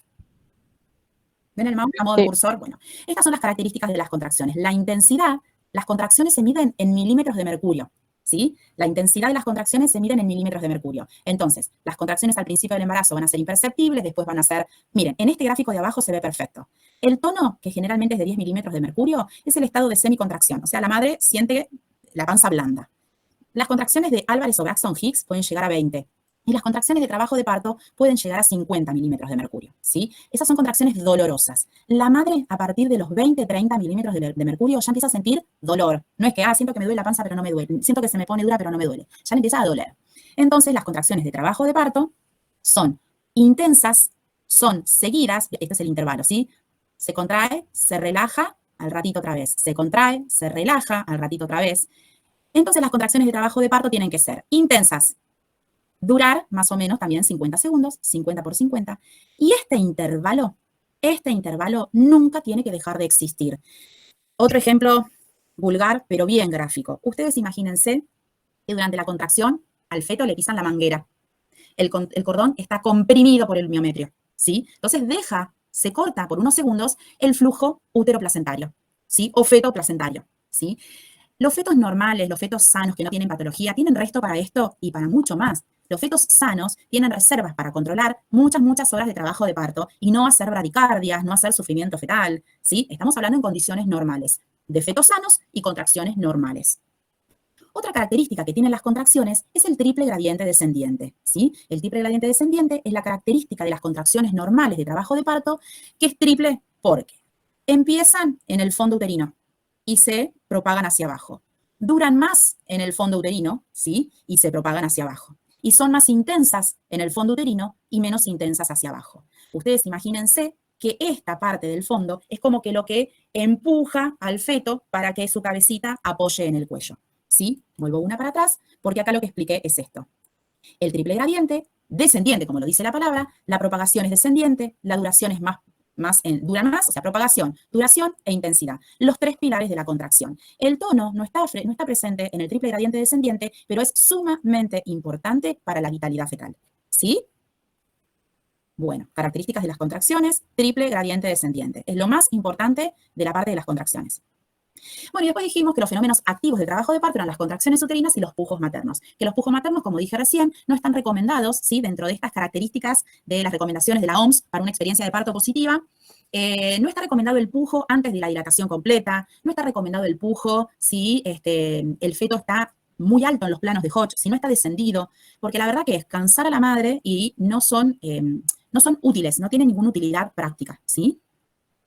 Y después, vuelvo acá atrás, vimos los fenómenos activos. Ahora vamos a mencionar, estamos re bien de tiempo, vamos a mencionar los fenómenos pasivos. Acá sí los veo. ¿Todo bien? Algunos, si tienen la cámara prendida, quiero hacer una pausa. A mí me da la sensación de que prenden la clase y se van a tomar unos mates. ¿Están ahí? Sí. Me veo. Sí, estamos. Bueno, porque me siento más sola. Me siento muy sola. Bueno, ¿está claro? A ver, resumo. Trabajo de parto, dilatación, expulsión, alumbramiento. Esos son los 3 periodos del parto, dilatación, expulsión, alumbramiento. Dentro del periodo dilatante se tienen que ocurrir los fenómenos activos y los fenómenos pasivos. Los fenómenos activos sería acción, motor, son las contracciones uterinas, que son involuntarias, y los pujos maternos, que sí son voluntarios, que pueden ser espontáneos o dirigidos. ¿Está? Lo más importante de las contracciones uterinas es que tengan el triple gradiente descendiente normal y conservado, porque si alguno de los 3 pilares del triple gradiente, duración, frecuencia o intensidad, está alterado, el trabajo de parto no va a progresar, el trabajo de parto se va a enlentecer, o lo que es peor, el feto se va a tronar, ¿sí? Porque si las contracciones no tienen ese momento de reposo entre contracción y contracción, el feto no puede reponer el oxígeno. ¿Está? Que a veces, no sé, ustedes ya están haciendo las prácticas en el hospi, ¿están yendo al centro obstétrico? Sí, Bueno, sí. a veces, cuando uno pone oxitocina para conducir el trabajo de parto, tiene que ser sumamente cuidadoso, ¿sí? Porque la oxitocina exógena, la de la ampolla, lo que hace es sobreexigir y sumarse a la liberación de la oxitocina endógena. Entonces, si yo no hago un uso correcto, no administro correctamente la oxitocina, puedo hacer una policistolia. Policistolia o taquicistolia es cuando le pongo muchas contracciones y el útero, como cualquier músculo del cuerpo, se fatiga, ¿sí? Vos me decís, sí, pero yo el otro día vi en un parto con dilatación completa, la paciente tenía 6 contracciones en 10 minutos. Bueno, porque ahí estás en el final de tu entrenamiento, para ponerle una comparación conocida. Cuando empieza el trabajo de parto, hay que hacer la entrada en calor, probar ese músculo y después lo vas exigiendo. Si vos tenés una paciente con 4 centímetros y le das motor, le pones oxitocina como para que expulse, se te rompe el útero y se hace un sufrimiento fetal agudo el feto. Entonces, la dinámica uterina, la cantidad de contracciones van a ir de la mano con el momento del parto. No es lo mismo a los 4 centímetros que a la dilatación completa, ¿sí? Así que ser súper respetuosos con el uso de la oxitocina. Ustedes van a ver que siempre lo rotulamos, lo escribimos, cuántas pusiste, bueno, subirle las gotas, bajarle las gotas. En eso ser súper cuidadosos, porque es un músculo que es nada más y nada menos que el encargado de que el feto se oxigene o no se oxigene. Bueno, vamos a los fenómenos pasivos, que es como un poco más naif. Son muchos, los tienen que saber, pero los fenómenos pasivos son la consecuencia de los fenómenos activos, ¿sí? Son la consecuencia de los fenómenos activos. No puede haber fenómenos pasivos, digo, si no están las primeras contracciones. ¿Ah? Vuelvo a la clase. Chao. A ver si me está escribiendo Bota, perdón. Vamos. Bueno, los fenómenos pasivos. Los fenómenos pasivos tienen mucho que ver con las partes blandas, ¿sí? Con el cuello, con el segmento, con el periné, con la vulva, ¿sí? Y con lo que todo eso conlleva. Menos una parte que es los fenómenos plásticos que se suceden en la cabeza del feto para permitir esta acomodación y este pasaje, ¿sí? Que son los únicos fenómenos pasivos que comprenden al feto. La mayoría de los fenómenos pasivos son del útero o de la pelvis, ¿sí? Vamos con ellos. Formación del segmento inferior. El segmento inferior es una parte anatómica del útero que solo aparece en el embarazo, ¿sí? Cuando ustedes estudian la anatomía del útero, conocen el cuello, el istmo y el cuerpo. ¿Se entiende? A ver, pasa que acá tengo 2 úteros embarazados. Sería el cuello, el istmo y el cuerpo. El segmento es una porción del útero que sería el istmo desplazado, el istmo desplegado, ¿sí? Donde aparece una nueva porción en el cuerpo uterino que puede medir hasta 10 centímetros, que es lo que alberga a la cabeza fetal en el trabajo de parto, ¿sí? Cuanto más avanzado está el trabajo de parto y cuanta más descendida está la cabeza, más desplegado está este segmento. Vieron que el útero tiene 4 Tiene 3 capas, ¿sí? La capa más irrigada es la capa plexiforme, es donde están las arterias espiraladas, ¿sí? Arterias que se entrecruzan. En el segmento, que sería esta parte de abajo, este es el pubis, para que se den una idea, este es el segmento, no contiene esta capa plexiforme y está mucho menos irrigado. Funcionalmente, ¿para qué nos sirve el segmento? ¿Y para qué nos sirve que no esté tan irrigado? Escucho. Tiren, si se equivocan, se equivocan. Por si ya va a haber lesión para que no haya una hemorragia. ¿Qué lesión inducida, que no es una lesión en realidad? ¿Qué incisión es altamente probable que tengas que hacer ahí? La de la cesárea. cesárea. Bien. La cesárea se llama segmentaria y la mayoría de las pacientes tienen como una sonrisa en la cesárea a la altura del elástico de la bombacha. Nosotros lo vemos obviamente en la piel, ¿sí? Pero ahí es donde se hace la incisión para la cesárea. Si ustedes tienen la posibilidad de entrar a quirófano en una cesárea, van a ver que, bueno, obviamente se hacen todos los pasos hasta llegar al útero, se despega el peritoneo visceral y se hace una incisión, ¿sí? Que se llama segmentaria arciforme a lo Munrocker, que es la incisión típica de las cesáreas, y se hace en ese lugar puntualmente porque hay menos irrigación, ¿sí? Cuando nosotros hacemos, bueno, yo soy partera, no hago cesáreas, pero cuando se hace una cesárea en un embarazo pretérmino o en un embarazo que no estuvo en trabajo de parto, hay mucho más riesgo que sea una cesárea que sangre más, porque cuanto más pretérmino, menos formado está el segmento, ¿sí? Más capa plexiforme y presente. Y cuanto más trabajo de parto hubo, más desplegado está el segmento, ¿sí? Entonces, son mucho menos sangrantes las cesáreas en el segmento, en trabajo de parto o en el término, ¿sí? Bueno, entonces acá como dice, ya medio lo dije todo, aparece solo durante el embarazo, se forma a expensas del istmo, ¿sí? Dice desde el segundo mes, pero se termina de formar y de adelgazar en el término, y más precisamente en el trabajo de parto. Los límites. El límite superior va a ser el anillo de Bandel, que es el istmo, fuera del embarazo, ¿sí? Y el límite inferior va a ser el orificio cervical interno, ¿sí? Acá, hagan de cuenta, esto es el cuello del útero, ¿sí? Este es el orificio, esto rosita es el cuello del útero. Este es el orificio cervical externo, que es el que yo tacto, y este es el orificio cervical interno. Sería el límite inferior de esta nueva zona que se llama segmento, ¿sí? Este es el primer fenómeno pasivo. Otro fenómeno pasivo, que pareciera que es el único importante, cuando vienen a tratar a una paciente y me dicen, está con 4. Bueno, genial, está con 4, pero en la dilatación sola no me describe un tacto. Cuando nosotros describimos un tacto, tenemos que, primero, ya lo vamos a ver, pedirle permiso a la paciente, tactamos con 2 dedos, con lidocaína si es necesario, con antiséptico, ¿sí? Y lo primero que vamos a hacer es buscar el cuello. Durante el embarazo, y cuanto más avanzado está el embarazo, más atrás está el cuello. ¿Por qué? Porque ustedes imagínense el cuerpo del útero y el cuello en un solo eje. Cuanto más embarazada está la persona, ¿sí? La mujer gestante, por una cuestión de gravedad, el cuerpo tiende a irse hacia adelante, por lo tanto el cuello tiende a irse hacia atrás. Entonces, cuando nosotros tratamos a una paciente que no está en trabajo de parto, tenemos que ir muy abajo a encontrar el cuello, porque el cuello está todavía posterior.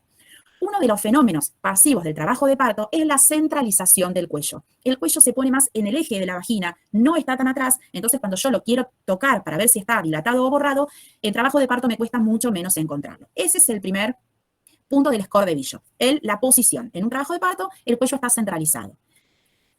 Podemos comparar, esto es re de los libros, podemos comparar al cuello del útero cuando no hay embarazo consistente como la punta de la nariz y en trabajo de parto consistente como los labios, ¿sí? De hecho, hay un signo de diagnóstico del embarazo, que no sé si ya lo vieron con Ari, que se llama signo de Noble-Burin, que es el reblandecimiento del cuello uterino al tacto, característico del embarazo. Todo este reblandecimiento que ocurre en los fenómenos plásticos es gracias al gran cambio hormonal que se produce en el embarazo, ¿sí? La gran parte del embarazo, en gran parte en el embarazo, hay una gran producción de progesterona, que es la hormona de relajación por excelencia, que es lo que complace a que las partes blandas alojen al útero, que le permitan su crecimiento, ¿sí? Es normal que la mujer gestante tenga más elongación en el embarazo. Todo esto es producto de la progesterona, ¿sí? Que es una hormona de relajación.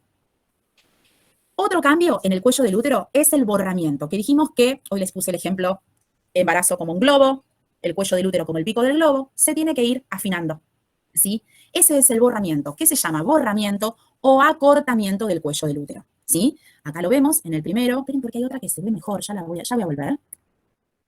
2 veces, ¿la ven ahí mejor? Está mucho mejor. Es la misma, pero más nítida.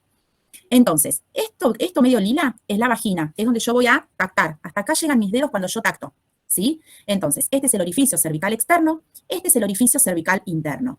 ¿Qué les parece que se va a alojar en el medio, que es como una protección? ¿Qué hay? A ver, ¿El tapón mucoso? Excelente. El tapón mucoso, que también es otro fenómeno pasivo, en realidad el tapón mucoso está durante casi todo el embarazo. El fenómeno pasivo sería la liberación del tapón mucoso, ¿sí?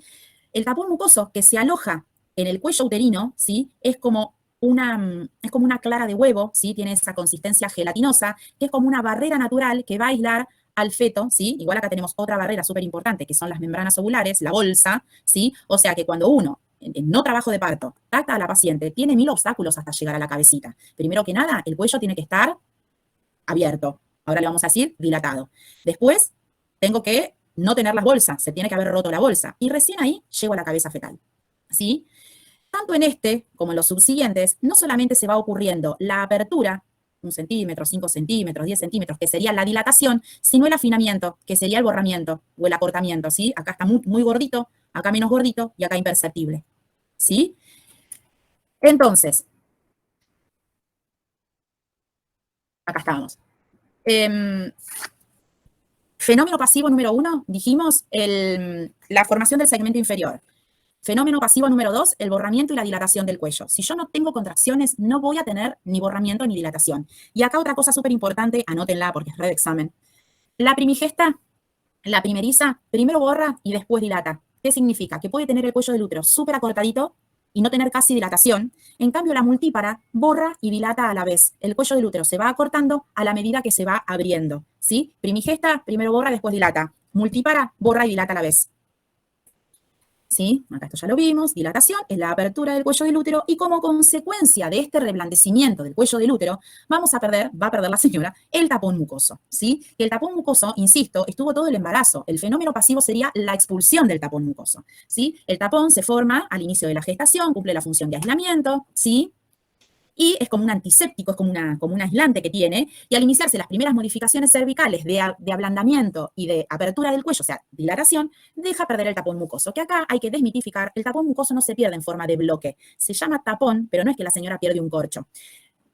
El tapón mucoso se va como desarmando, es como una clara de huevo que se pierde y se pierde y se pierde, y ellas se quieren limpiar y pueden estar 5 minutos limpiándose, que se sigue perdiendo el tapón mucoso. Y la pérdida del tapón mucoso no tiene ninguna relación con el inicio del trabajo de parto. Podemos perder el tapón mucoso 1 semana antes del nacimiento o 2 horas antes de que nazca el bebé, ¿sí? Así que el tapón mucoso, la expulsión de tapón mucoso sería nuestro tercer fenómeno pasivo, a expensas de los fenómenos activos, pero que no tiene ninguna relación directa con el momento del nacimiento. Otro fenómeno pasivo es la formación de la bolsa de las aguas. Ustedes saben que las membranas ovulares están presentes, obviamente, durante todo el embarazo, ¿sí? Vamos a ir al anterior que se veía mejor. Las membranas ovulares, acá, vamos a ver, lo celeste sería el líquido amniótico, ¿sí? Esta porción, voy a ir a esta. A ver, acá, ¿sí? Que todavía tengo líquido amniótico entre la presentación y el cuello, se supone que esta persona está con la bolsa íntegra, ¿sí? Cuando empieza la dilatación, empieza el trabajo de parto, no está recomendado enseguida romperle la bolsa. Está recomendado conservar la bolsa de las aguas, ¿sí? La bolsa sería la porción de membrana que está expuesta sobre el cuello uterino, ¿sí? Acá, el dibujo me significaría que a los 5 centímetros ya no tiene más bolsa, pero tranquilamente puede seguir teniendo la bolsa íntegra. Y muchas veces también sucede que le tenemos que romper la bolsa antes del parto, porque obviamente con bolsa no se va a producir el nacimiento, ¿sí? Pero cuanto más tiempo dejamos la bolsa íntegra, mejor. ¿Por qué? Porque la bolsa tiene unas funciones, ¿sí? Primero que es una barrera contra las infecciones. Y sabemos que en los trabajos de parto se suceden muchos tactos, sobre todo si hay cosas interesantes para ver, o hay alumnos, o hay residentes. Es como que sabemos que en los hospitales donde hay mucha afluencia de aprendizaje, se tratan más a las pacientes. Entonces siempre guantes estériles, saber la correcta técnica, la antisepsia. Y si vamos a romper la bolsa, hacerlo en forma controlada con algún profesional responsable que nos acompañe. Impide la prosidencia de cordón. ¿Qué sería la prosidencia? La salida del cordón a través del cuello uterino antes de que salga el bebé. Obviamente que es una gran emergencia obstétrica, ¿sí? Si a mí se me escurre el cordón por delante de la cabeza, antes de que nazca el feto, es una emergencia porque se produce una hipoxia, ¿sí? Y la bolsa de las aguas favorece la dilatación del cuello porque es, con cada contracción, ustedes imagínense, con cada contracción, hoy vuelvo, perdón, se los mareo, con cada contracción, la bolsa, si acá estuviese íntegra, se llena de líquido, hace como una presión intraamniótica que masajea el cuello del útero para que se termine de borrar y de dilatar. Ahora quiero que me escuchen y me conteste alguno. Ese masaje que hace la bolsa en el trabajo de parto sobre el cuello. Si yo no tengo la bolsa, ¿quién hace ese masaje sobre el cuello? ¿Se entendió la pregunta? Sería la porción del bebé que esté en la presentación, ¿no? Perfecto. La cabeza. Cuando nosotros tenemos un trabajo de parto muy largo, con la bolsa rota, ¿cómo sale la cabeza del bebé? ¿Con cefalomatoma será? Ajá, sos un capo. No sé, ¿quién contestó? Franco. Franco. Bueno, bien. Ese, gracias a Dios, es otro de los fenómenos pasivos. La formación de cefalomatoma, no de tumor serosanguíneo, gracias a que las suturas y las fontanelas del feto no están soldadas, pueden amoldarse a la forma del canal de parto. Cuanto más tiempo dejamos la bolsa íntegra, menos expuesta está esta porción de la cabeza que vos decís, entonces menos modificación tiene la cabeza del feto. ¿Sí? Entonces, la formación de la bolsa de las aguas dijimos que es cuando la porción de membrana que queda sobre el cuello del útero, ¿sí?, ejerce cierto masaje y cierta presión sobre el cérvix para ayudar a la dilatación y al borramiento, ¿sí? Vamos por terminar. Ampliación del canal blando, ¿sí? Acá lo que sucede es que estamos hablando solamente del útero y del cuello, ¿sí? Pero todo esto está enmarcado en la pelvis, que no solamente son las partes óseas, sino la pelvis ósea, sino son las partes blandas que involucran mucho a los músculos del periné, que son esa cincha que normalmente, en la vida de las mujeres, sostiene el útero, ¿sí? Es como el elástico, es la banda elástica que sostiene el útero. Esta cincha que durante toda nuestra vida está preparada para que nosotros no tengamos prolapso, ahora se tiene que ablandar y tiene que ceder porque tiene que favorecer el paso del feto, ¿sí? Entonces, obviamente, esto es un fenómeno pasivo que ocurre en el trabajo de parto, donde la vagina, la vulva y el periné se distienden progresivamente, ¿sí?, para permitir el descenso del parto, el descenso de la cabeza. ¿Vieron que yo hoy les dije que si llega a 10 de dilatación puede estar 2 o 3 horas hasta que se produzca el nacimiento en el periodo expulsivo? Bueno, porque no es solamente que se abra el cuello del útero adentro, tiene que ablandarse el canal de parto y a la vez el feto hacer su mecanismo de parto. Eso es lo que a veces lleva tiempo. Si yo me pongo ansiosa y le digo que puje, lo que voy a hacer es o favorecer a más cefalohematoma o tratar tanto a la señora que termine muy edematizada, agotada, ¿sí? O exigir un descenso tan forzado, ¿sí?, que yo termine operando a la paciente con una cabecita en cuarto plano porque lo único que hice fue tironear para que ese feto descienda. Ampliación del canal de parto. Si bien la vagina es muy elástica y se distiende en forma paulatina, como lo que dije recién, hay una parte ósea que también tiene que realizar un movimiento, que es el coxis. Tiene que producirse la retropulsión del coxis para permitir el descenso de la cabeza en la pelvis, ¿sí? Y ya no estamos hablando de dilatación, estamos hablando de presencia de la cabeza fetal en el canal de parto. Bueno, y como viene de la mano el descenso, la formación, la ampliación de partes blandas con la cabeza fetal, ¿sí? Ahí recién Franco nos nombraba al tumor serosanguíneo. El tumor serosanguíneo es el más fisiológico, ¿sí? Su presencia no es significativa, desaparece a las 24-48 horas, respeta suturas y fontanelas, es como una infiltración sanguínea entre el tejido celular subcutáneo, ¿sí?, y el periósteo.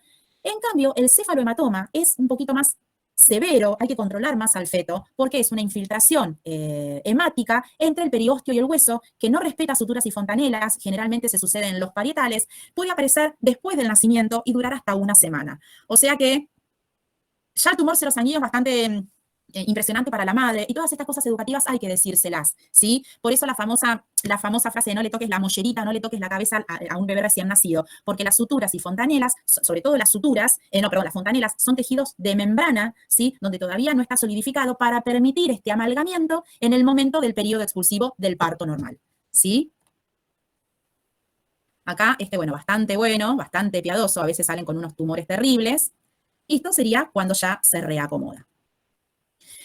Bueno, como para darle un poco de manejo clínico a todo este periodo dilatante, lo más importante es tener un manejo conservador, ser respetuoso de los tiempos, ahora que también aprendemos que las recomendaciones nos dicen que todo lleva más tiempo de lo que antes nos habían enseñado, tratar de respetar la fisiología, ser respetuosos con los tactos, con la oxitocina. Si vamos a romper la bolsa, que tenga una conducta práctica, que yo sepa para qué y que sepa las consecuencias, ¿sí?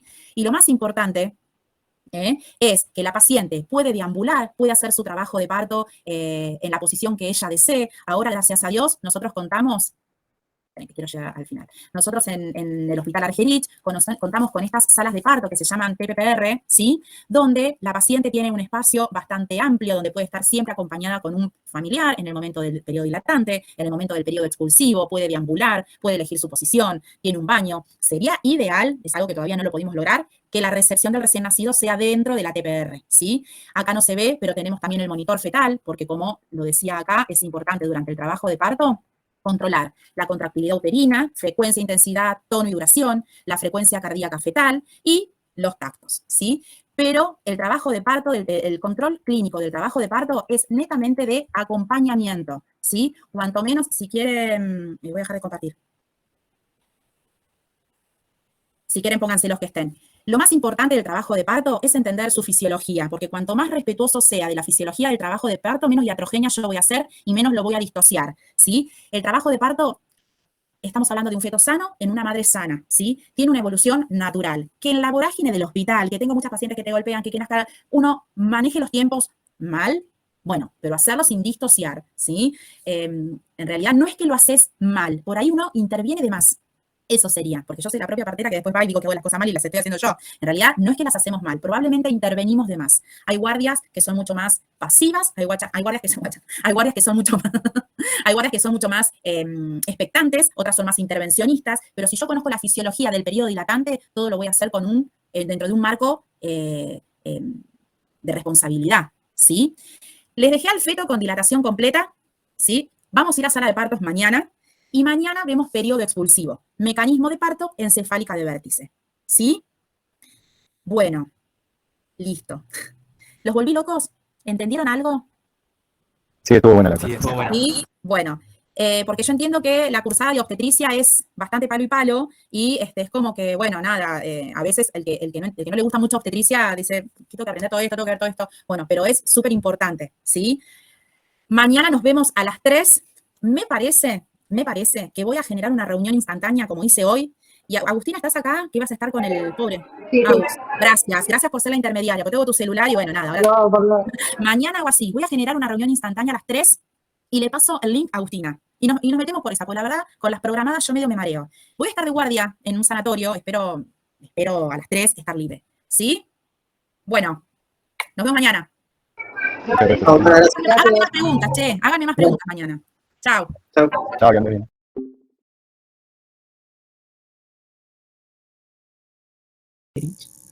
Perdón, tengo voz media entre dormida y enferma, porque así estoy.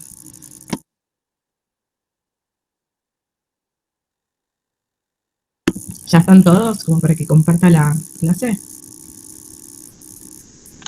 Sí, ya estamos casi todos. Bueno.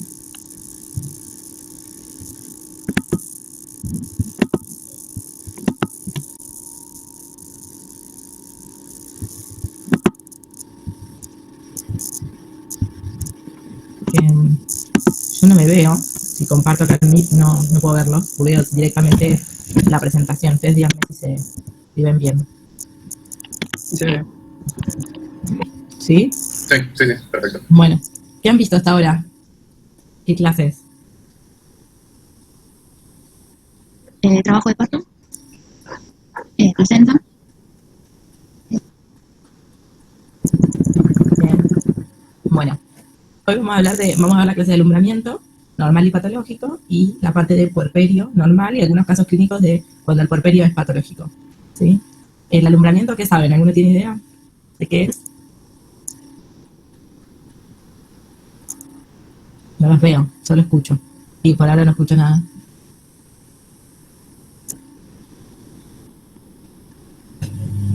¿Alguno? ¿Nadie? El alumbramiento sería el proceso en el que se termina de expulsar ¿La qué? la placenta. Ahí está, perdón, estaba haciendo otra cosa. La placenta y por lo general dura entre 10 y 30 minutos. Bien, es cuando se da la expulsión de la placenta, o sea, como el tercer periodo del trabajo de parto, ¿sí? El tercer periodo del trabajo de parto, entonces, consiste en la salida de la placenta y los anexos ovulares. Los anexos ovulares son las membranas y el cordón umbilical. El alumbramiento se va a dar luego del nacimiento del recién nacido. Puede ocurrir algunos motivos, pero ya patológicos, que ocurra el desprendimiento de la placenta antes del nacimiento. Eso obviamente es algo patológico, algo que pone en riesgo al recién nacido, o al feto, en realidad, porque no nació, ¿sí? Lo normal sería que ocurra el alumbramiento, o sea, la salida de la placenta luego del nacimiento del recién nacido, valga la redundancia. Se divide en 3 tiempos: el desprendimiento de la placenta, ¿sí? El desprendimiento de las membranas y el descenso de la placenta, y luego la expulsión de la placenta a través del introito.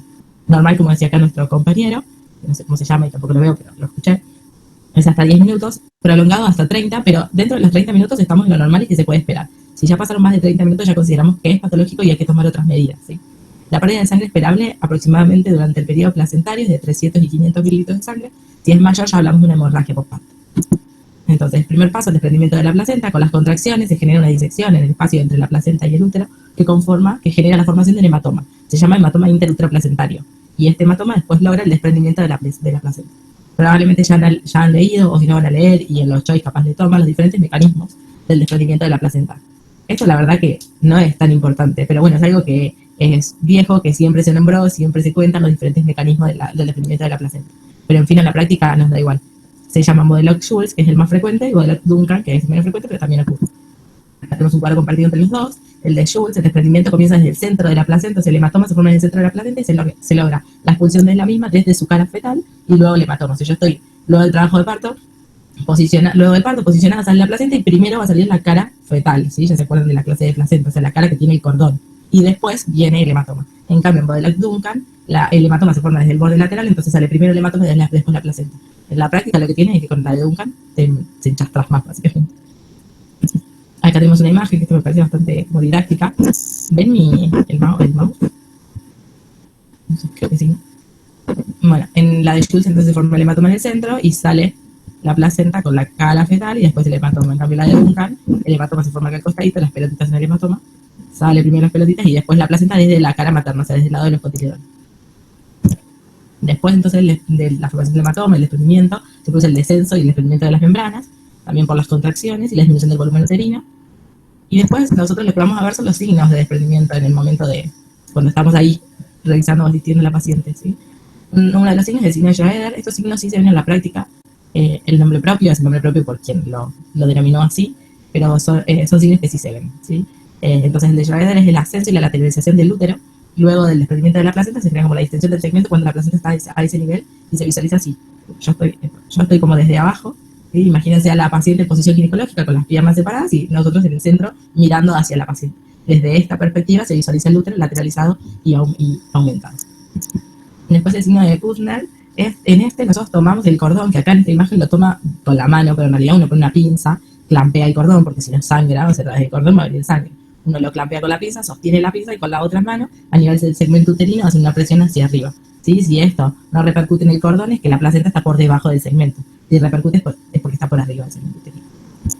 Después el signo de Fabre o pescador, de vuelta tomamos la placenta, que repito, nosotros le tomamos con una pinza, no con la mano, y ponemos la mano en el fondo uterino en este caso. Hacemos ligeros movimientos de tracción del cordón, ligeros, porque si yo hago un movimiento fuerte, tracciono fuerte el cordón y no está desprendida la placenta, puedo generar una inversión uterina, o sea, el útero sacarlo hacia afuera por la vagina, y eso es gravísimo.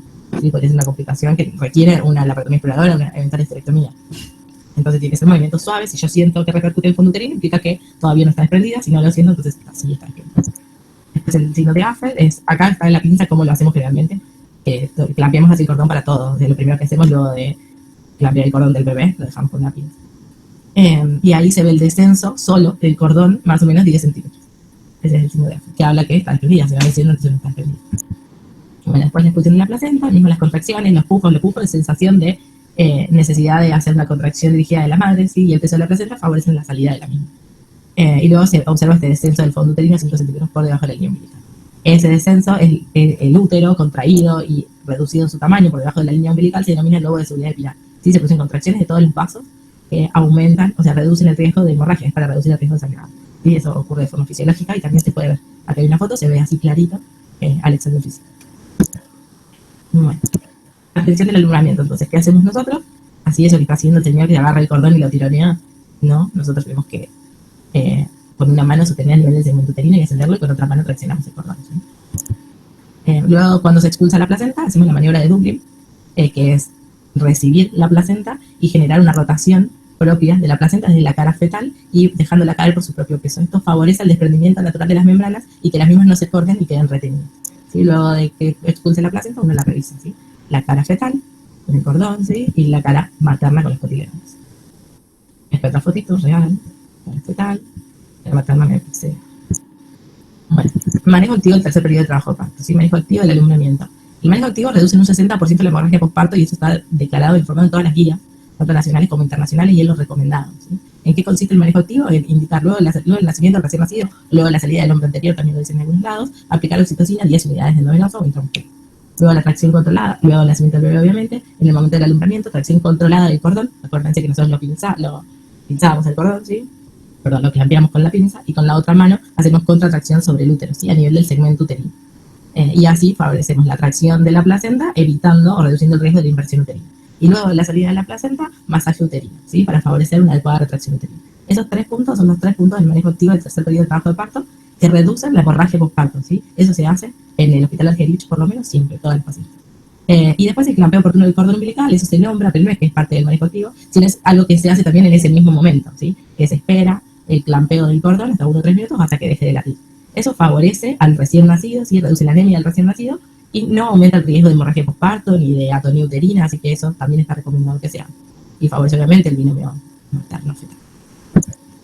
Bueno, el manejo pasivo del tercer periodo de trabajo de parto sería observar todos los fenómenos que hablamos antes y reseccionar la placenta, vigilar los signos y ahí lo de seguridad espiral y después examinar la placenta, pero esto no es lo que es. Maniobras prohibidas, como ya les dije, es traccionar la placenta sin generar la contracción a nivel del segmento uterino porque hay riesgo de alumbramiento incompleto, de que se rompa el cordón y tengas que alumbrar manualmente y una inversión uterina, que es que el fondo uterino se salga por el útero.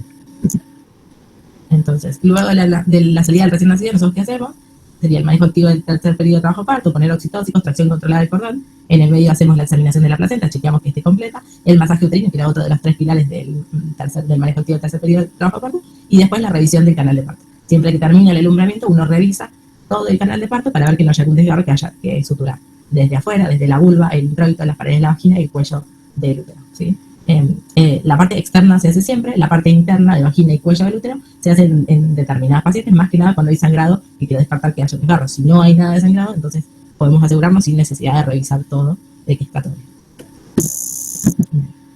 ¿Cómo vamos? Lo fisiológico. Bien, bien. ¿Alguna duda? ¿Alguna pregunta? No. Bueno. Sigo con lo patológico, pero después les voy a preguntar algo a ustedes a ver qué entienden, ¿eh? Patológico. Entonces, si no ocurre el alumbramiento, si no sale la placenta, eso es patológico, ¿sí? Cuando no ocurre el alumbramiento, después de 30 minutos se produjo el nacimiento. ¿Qué es lo que hay que hacer? De la placenta no puede quedar adentro, de ninguna manera puede quedar adentro porque generaría una hemorragia. ¿Sí? Una hemorragia materna puede generar la muerte de la madre, ¿sí? La placenta siempre hay que salir porque es un órgano que sirve para el crecimiento y el desarrollo del feto, y después de que nace el feto, ya no tiene utilidad la madre, tiene que salir, ¿sí? Que se retenga la placenta puede generar riesgo de hemorragia, riesgo de infecciones. Y por el que sale la placenta parcialmente, que una parte es más asociado a riesgo de infecciones, ¿sí? Entonces, siempre que no salió o toda o parcial, hay que hacer algo, hay que tomar una conducta.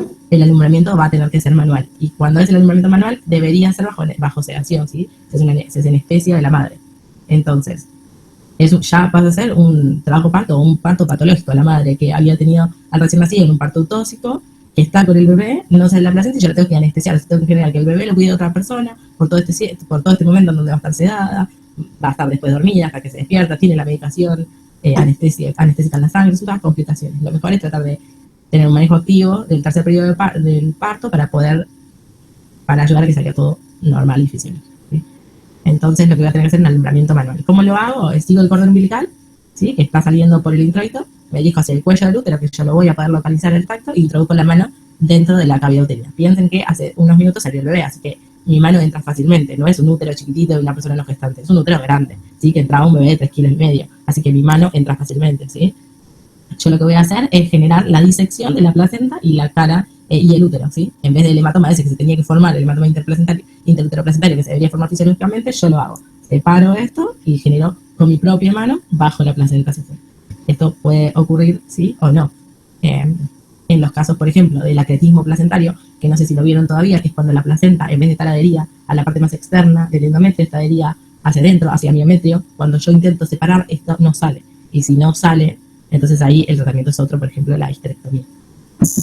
Bien, acá está la mano metiéndose en la cavidad uterina y intentando separar placenta del útero, ¿sí? ¿Y por qué motivos puede generarse una retención placentaria? Por ejemplo, por la formación de anillos de contracción, ¿sí? Contracción del miometrio que no permiten la salida de la placenta, básicamente. Por ejemplo, este anillo a nivel de segmentario que se denomina la placenta encarcelada, ¿sí? En este caso, con la mano yo lo puedo sacar, o genero, cuando pasa esto, que se retira la placenta, tengo que suspender la infusión de úteros retractores para favorecer la relajación uterina y poder así ayudar a que salga la placenta. La placenta es encastillada cuando el anillo es a nivel corporal y la retención es total, o engatillada cuando es a nivel cornual y la retención es parcial. allá abajo, esa personita de celeste, somos nosotros. Desde esa perspectiva miramos todo, ¿sí? Acá la mamá se está llevando su... ¿Dudas? ¿Preguntas? A ver. Acá. No. Aquí lo que de la cara. Dígame, a ver, alguna. ¿A alguien le gusta Patricia? Entrega al que dice que le gusta.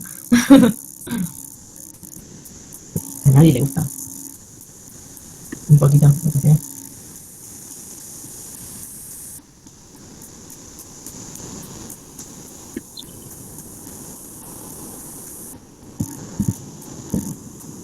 Yo tengo una pregunta.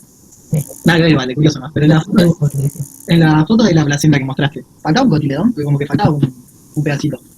A ver.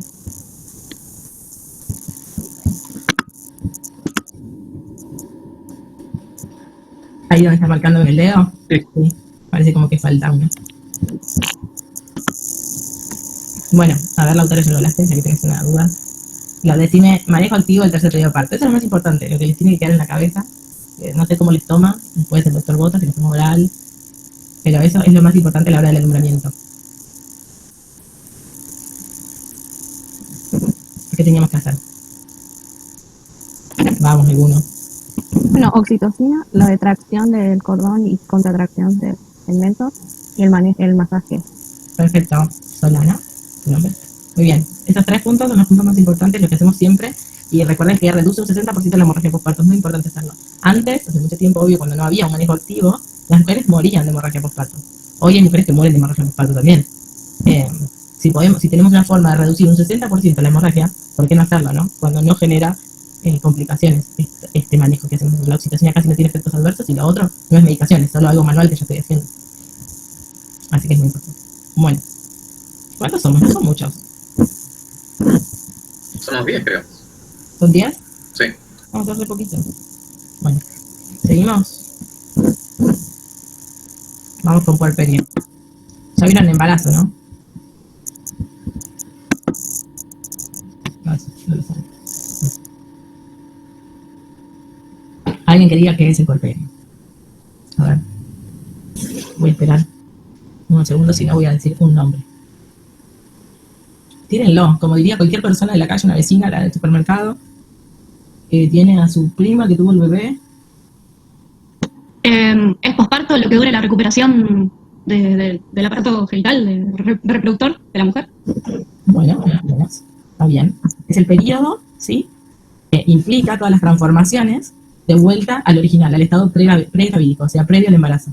Uno tiene muchos, cuando se embaraza la mujer, tiene muchos cambios que favorecen a este crecimiento y desarrollo del nuevo ser, ¿sí? Y luego del nacimiento del bebé, y desde el alumbramiento, se llama ya que estamos en el periodo de puerperio. Empiezan a ocurrir todos cambios para volver a la forma que estaba la mujer en un estado pregravídico. No solo del aparato genital, sino de muchos cambios sistémicos que ocurren en el embarazo, ¿sí? Excepto algo importante que son las mamas, ¿sí? Las mamas van a seguir desarrollándose a un estado de puerperio, no gravídico ni pregravídico, sino en el estado puerperio.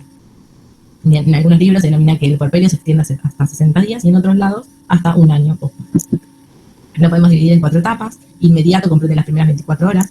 Precoz comprende hasta los 10 días postnatales. Alejado se puede extender desde el día 11 hasta los 42 días del parto. Y puerperio tardío hasta los 60 días y en algunos casos hasta el año. ¿Sí? Algunas modificaciones locales de la vagina y el introito. Recuerden que en el embarazo y más al final del embarazo y en el parto, la vagina y el introito es todo más amplio, ¿sí? En cambio, ya en el puerperio va decreciendo de forma gradual. Más o menos a las 4 o 6 semanas el epitelio de la vagina prolifera ya de una forma pregravídica, o sea, gracias a que las concentraciones de estrógenos vuelven a un estado pregravídico, perdón la redundancia, y las secreciones vuelven a ser de esta forma, ¿sí? Es muy característico que en una mujer embarazada por la disminución de estrógenos presente más sequedad vaginal, por este motivo. Después el cuello y el segmento también retroceden a su forma normal. El cuello uterino está dividido en dos. El cuello uterino tiene un orificio externo que se llama OSI, orificio cervical externo, y el OSI es el interno, ¿sí? El orificio cervical interno se cierra más o menos a las 2 semanas. En cambio, el orificio cervical externo tarda más hasta poder no recuperar su estado original. Esto es un punto importante a la hora de la práctica porque no es lo mismo hacer un tacto vaginal a una paciente embarazada que ya tuvo partos a una paciente que nunca tuvo un parto. Una paciente que ya tuvo partos va a tener dilatación del orificio cervical externo y esto va a ser fisiológico, no va a implicar que esté en trabajo de parto, ¿sí? Porque el orificio cervical externo muchas veces no recupera su estado original. En cambio, una mujer embarazada por primera vez que nunca tuvo un parto Cuando el orificio cervical externo ya está dilatado, habla que tuvo contracciones que generaron esta dilatación, ¿sí? El segmento luego se convierte en el istmo del cuerpo uterino. En cuanto al útero, el útero, ¿se acuerdan recién que vimos el alumbramiento? Enseguida se vuelve más chico y se palpa a nivel umbilical, ¿sí? A la semana ya el útero está a nivel infraumbilical y a las 2 semanas dentro de la pelvis, ¿sí? Ya no lo debería afectar. Esto es importante porque, por ejemplo, una paciente que viene a control a los 7 días del nacimiento del bebé y tiene el útero a nivel umbilical, entonces hablamos de un útero que está subretraído, que no está bien retraído, y eso puede estar hablando de algo patológico, ¿sí? Acá están las diferentes secreciones a lo largo del tiempo, ¿sí? En cuanto al endometrio, más o menos a la semana se empieza a regenerar. Los entuertos, que eso es muy nombrado por la población general, ¿sí? Son contracciones que tiene el útero como consecuencia de la generación de oxitocina en el cuerpo. Estas contracciones pueden ser espontáneas, intermitentes o asociadas a la lactancia. Ustedes ya saben seguramente que la lactancia, o sea, la succión de leche materna por parte del recién nacido, genera un aumento de oxitocina a nivel sistémico y esto genera una contracción en el útero. Entonces, si viene una paciente fuerte, una mujer fuerte, que te dice, tengo unas contracciones que me duele cuando le doy la teta a mi bebé, eso es normal, ¿sí? Más molesto va a ser para la paciente que tiene su primer embarazo, su primer bebé. Las otras ya están acostumbradas y la reconocen como algo oficial. Los loquios, que son las secreciones que se dan a través de la vagina, originadas por el resto de tejido residual a nivel del endometrio, ¿sí? Estos loquios van cambiando a lo largo de los días. Sabemos que los primeros días son más sanguinolentos y esto es normal. A la semana más o menos 0 sanguinolentos, ¿sí? Y luego, después de más o menos los 10 días, 2 semanas, los loquios son más serosos. Sí, esto es otro punto importante, primero para explicarle a la paciente que es normal que después tenga un loquio más amarillento, que eso es normal, que no siempre es como la cuarentena de un sangrado, no es así, sino que después se vuelve más amarillento, sí, y también para identificar que al principio son más sanguinolentos y esto también es fisiológico. En cuanto a la glándula mamaria, al principio se quiere producir el calostro. En cuanto a los cambios hormonales, al final del embarazo aumenta la prolactina, pero la acción lactogénica, o sea, de generar la leche materna, es inhibida por los niveles altos de estrógenos y progesterona. Una vez que se da el alumbramiento, que se elimina la placenta, los niveles de estrógeno y progesterona bajan y eso favorece la acción lactogénica, o sea, estímulo de producción de leche de la prolactina, ¿sí? Por eso al principio no hay tanta producción de leche y luego de un día o 2 días ya aumenta. En cuanto a la succión del bebé, la succión del bebé ayuda a aumentar la prolactina y aumentar la oxitocina. La prolactina, por un lado, aumenta la producción de la leche y la oxitocina, por el otro, favorece la secreción de leche por el pezón, ¿sí? Otras modificaciones generales, piensen en las mujeres que tienen en general más pigmentación o más vello, esto con la disminución de las hormonas también decrece, se normaliza, ¿sí? Y los niveles productivos ya. Bueno, ¿qué controlamos entonces? Ya conocemos todo más o menos lo que pasa y qué es lo que vamos a controlar nosotros. Durante la internación en general los pacientes están 2 días. Las primeras horas lo primero que vamos a controlar son los signos vitales, la retracción uterina y el sangrado, ¿sí? ¿Por qué? Porque en las primeras horas la paciente tiene mayor riesgo de presentar una hemorragia posparto. La hemorragia posparto puede ser debida, por ejemplo, a una atonía uterina. La atonía uterina es la falta de retracción del útero. Entonces, controlar la retracción uterina, como dijimos antes en la parte de alumbramiento, chequear que se haya formado el globo de seguridad epinar, es muy importante, ¿sí? Cuando yo estoy con la paciente controlándola, es lo primero que controlo el globo del alumbramiento, que se haya formado. Y después terminé, me descambio, la limpio, qué sé yo, antes de irme y antes de dejar para que la enfermera la pase a otra cama, lo que sea, la saludo de la paciente y controlo de vuelta que la retracción uterina sea la correcta, ¿sí? Eso es muy importante. Y después el sangrado. Y siempre todo esto lo vamos a ir controlando con el estado general de la paciente y los signos vitales. Bien, el punto de incentivar la lactancia materna es una parte importante. No implica detectar algo patológico, sino solamente para favorecer la función del binomio del recién nacido. Signos vitales, como dije recién. La retracción uterina, ¿sí? Cuando se da una atonía uterina, el útero es blando, ¿sí? El globo de seguridad epinar, el útero es casi como una roca, no una roca, pero casi, duro, ¿sí? Chiquitito, redondo y duro, yo lo puedo identificar, aunque la paciente tenga panza, lo que sea, lo identifico, ¿sí? Cuando no lo identifico es porque el útero está blando, ¿sí? Cuando es una cesárea es más fácil identificar el útero blando, pues lo tenemos ahí en vivo, lo tocamos, lo vemos, está hablando como un sachet de leche, se podría comparar, ¿sí? Pero cuando es un parto, tocamos y no detectamos el globo de seguridad epinar, tocamos todo blandito. Después, no hablamos hoy de la episorragia, seguramente tendrán clase de esto, ¿sí? Cuando es necesario hacer una episiotomía, hacer el corte a nivel del introito para favorecer la salida más rápida, ¿sí? Del feto. Aquí cuando uno hace esto hay que controlarla, ¿sí? En el puerperio inmediato la vamos a suturar, luego, vieron cuando yo dije, revisamos canal de parto, bueno, en ese momento, si se hizo una episiotomía, se revisa, ¿sí? Que hasta dónde se extiende y después realizo la sutura, ¿sí? Y la controlo. Controlen por fuera, que no sangre, que no se haga ningún hematoma, ¿sí? Y en el tacto rectal, eso no se hace siempre, se hace cuando se sospecha que está el desgarro muy profundo cerca. Los cuidados en general, higiene con agua y con jabón por fuera, ¿sí? Y después tratar de mantener la zona lo más seca posible para favorecer la cicatrización. En cuanto a las heridas quirúrgicas, si fue una cesárea, también se explica cómo se realizan los cuidados y se revisa la herida. Generalmente el primer día se espera, se hace a las 30 horas más o menos el primer control de la herida con la cura y la palpación de la misma. El control de las mamas, lo mismo, se revisan las mamas, que no haya turgencias, ¿sí? Que no esté roja, que salga leche, ¿sí? Y después, antes del alta hospitalaria, estas son cosas generales para tener en cuenta, que es una paciente que acaba de tener su bebé y que, por ejemplo, por lo menos en los hospitales, son pacientes que conectan con el hospital en el momento del nacimiento de su bebé, muchas, o en el momento del embarazo. Entonces, la consejería de salud sexual y reproductiva es muy importante en este momento. Capaz en hospitales, en lugares, en sanatorios privados, la paciente después vuelve o está puérpera y no mantiene relaciones sexuales, y es más fácil, ¿sí?, la charla en un segundo tiempo. Pero en este grupo de pacientes, lo ideal es realizar la consejería en el momento, y si la paciente obviamente está de acuerdo y elige algún método, colocarlo. El hierro también es muy importante, recomendado por el Ministerio de Salud, siempre 3 meses postparto, y la vacunación.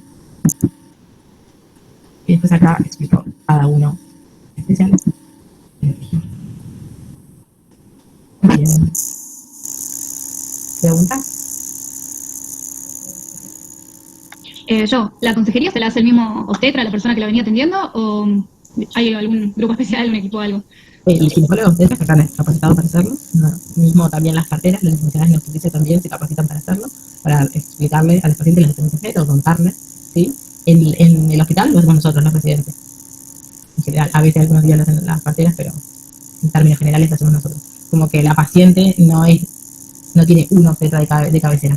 O sea, va a llegar, la ve algún médico durante su embarazo, en un consultorio, y después llega a la guardia y el nacimiento se hace con el médico que esté de guardia, que si elige un método que se aplica en el puerperio inmediato, por ejemplo, un DIU, la consejería se la hace el médico de guardia que la recibe. Capaz la paciente, durante el control, lo ideal sería que durante el control del embarazo, en el tercer trimestre, ya se empiece a hablar de métodos, ¿sí?, de qué va a querer luego del nacimiento de su bebé, si se va a querer cuidar, si no, si va a querer un método a largo plazo o no, y le contás los métodos. Si se hace en el tercer trimestre, en general se deja firmado un consentimiento de la elección de la paciente. Igualmente, cuando nosotros recibimos a la paciente, volvemos a hablar, porque mismo puede haber firmado un consentimiento que ya no quiere, ¿sí? Entonces, siempre volvemos a hablar nosotros, y después en la sala de internación, si alguna paciente no eligió un DIU, que es lo que se pondría de forma inmediata, o no se ligó a las trompas, se vuelve a realizar consejería para ver si quiere algún otro.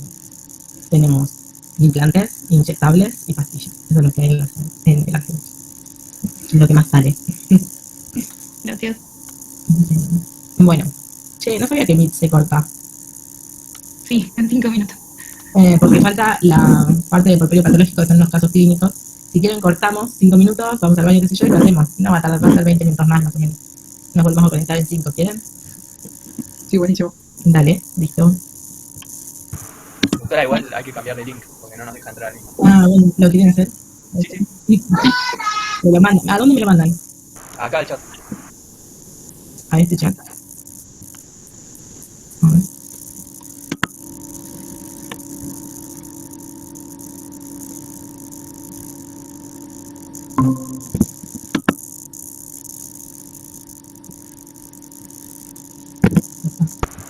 Doctora. Bien. Bueno, me quedé unido, pero... no saco todo.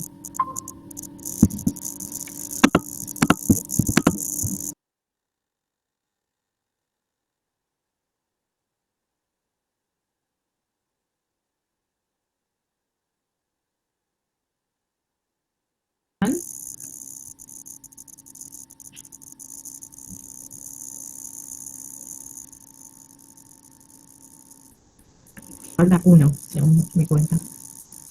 Pero no sé si quieren preguntarle si se conecta o capaz de tener que ir.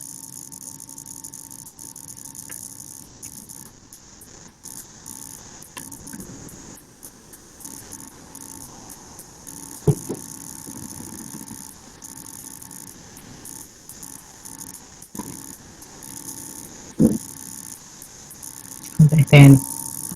Es una compañera que tuvo problemas con internet hoy todo el día, era la designada por el doctor para armar el link y no pudo. Así que se conectó cuando pudo y ahora ya no puede otra vez. Bueno, entonces arrancamos. Sí. Dale, perfecto. Bien. Caso clínico número 1. Son casos clínicos estos. Así que todos abran sus micrófonos que charlamos. Son 3 casos y listo.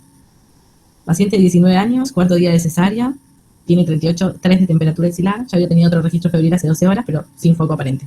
Se había dejado conducta expectante. Ahora es su segundo registro febril. Al examen físico, tiene 38 de temperatura, la presión es normal, la frecuencia cardíaca es de 125, la altura 98 y la respiratoria es de 13. Ella niega síntomas respiratorios, niega síntomas urinarios, ningún síntoma gastrointestinal, no tiene acceso venoso. Todo eso es importante como para ir orientándonos a cuál es la causa de la fiebre, ¿sí? Si la paciente tiene fiebre y tiene tos, ya bueno, estoy pensando en una neumonía, por ejemplo, una bronquitis. Ahora, si tiene fiebre y tiene disuria, unipercusión positiva, dolor lumbar, tienes una infección urinaria. Tiene fiebre y tiene diarrea, puede pensar en una gastroenteritis. o en COVID. Y si tiene accesos venosos siempre lo tengo que controlar porque pueden tener una flebitis y eso genera fiebre. Bien, en este caso todo eso no tiene nada de todo eso. Al examen ginecológico el útero le duele, ¿sí? Tiene los bloqueos sanguinolentos, amarronados, un poco malolientes, y la herida quirúrgica, ya acuérdense que era una cesárea, la herida quirúrgica está perfecta, sin ningún síntoma, ningún signo de infección. ¿Qué piensan? ¿Qué puede llegar a ser? Y una endometritis.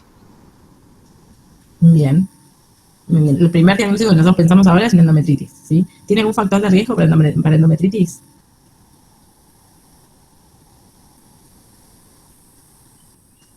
¿Necesario? La cesárea. La cesárea tiene más riesgo de endometritis que el parto. Después no sabemos mucho de la paciente más que esto, así que... Ese diagnóstico entonces es endometritis, muy bien. ¿Sí? La endometritis es la infección del endometrio y la decidua. Si afecta al miometrio se llama endomiometritis. ¿Sí? Tiene incidencia de 1 a 3% posparto, pero aumenta mucho más luego de una cesárea. De los distintos factores de riesgo tenemos el trabajo de parto prolongado, la rotura de membranas de larga evolución, los tactos vaginales de forma repetida, ¿sí? El alumbramiento manual, la colonización bacteriana protogérmenes. Por ejemplo, una paciente que en el embarazo tuvo un flujo vaginal que nadie le dio importancia, nunca nadie le hizo un cultivo, nunca nadie la trató. Esa paciente tiene más riesgo de endometritis. Es importante, el flujo vaginal en el embarazo aumenta de forma fisiológica. Pero si esto genera síntomas, tiene mal olor, tiene características típicas de algunas infecciones, es importante darle la relevancia que necesita porque aumenta mucho el riesgo de infecciones, ¿sí? Otros factores de riesgo en los embarazos múltiples, nuclearidad, inducción prolongada del trabajo de parto, pacientes obesas, siempre los pacientes obesas tienen más riesgo de infectarse por donde lo mires, ¿sí? Un líquido meconio. La patogenia en general, ¿sí? En el parto vaginal la infección se encuentra a nivel del sitio de implantación de la placenta, ¿sí? O a partir de las laceraciones en el cuello de la vagina. Y en la cesárea, por el sitio de incisión uterina, ¿sí? En general son gérmenes vaginales y que ascienden hacia el útero. Eso es lo más frecuente. Es una infección polimicrobiana, son varios gérmenes, ¿sí? Dentro de las primeras 24-48 horas se asocia a Streptococcus lactea y al hemolítico de grupo A. ¿Sí?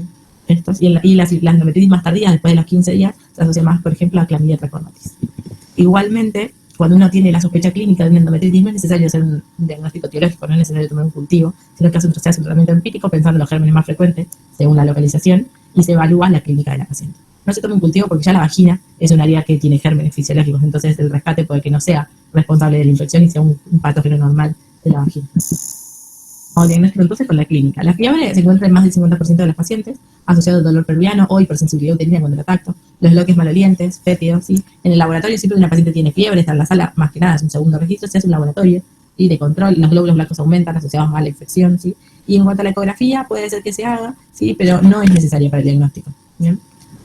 Lo que podríamos ver si lo hacemos es un útero aumentado de tamaño y la presencia de hematomas, que es normal tener hematomas en endometrio protubulosado en el porperio, ¿sí? ¿Qué hacemos con la paciente, entonces? En este caso, esta paciente que está internada y es el segundo registro de fiebre que tiene, se tiene que hacer un cultivo, ¿sí? De examen hemocultivo y un urocultivo para descartar que no tenga una infección urinaria, porque también es muy frecuente, más todavía en las pacientes que se necesaria y que se pongan en una sonda vesical.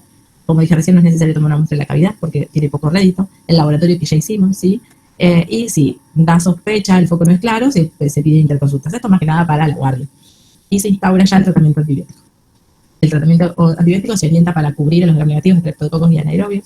Los esquemas recomendados son clindamicina más gentamicina. Lo que nosotros usamos y también lo recomiendan es AMS, ampicilina sulbactam por 48 horas y si la paciente ya está bien, dentro de las 48 horas se puede rotar a Viona.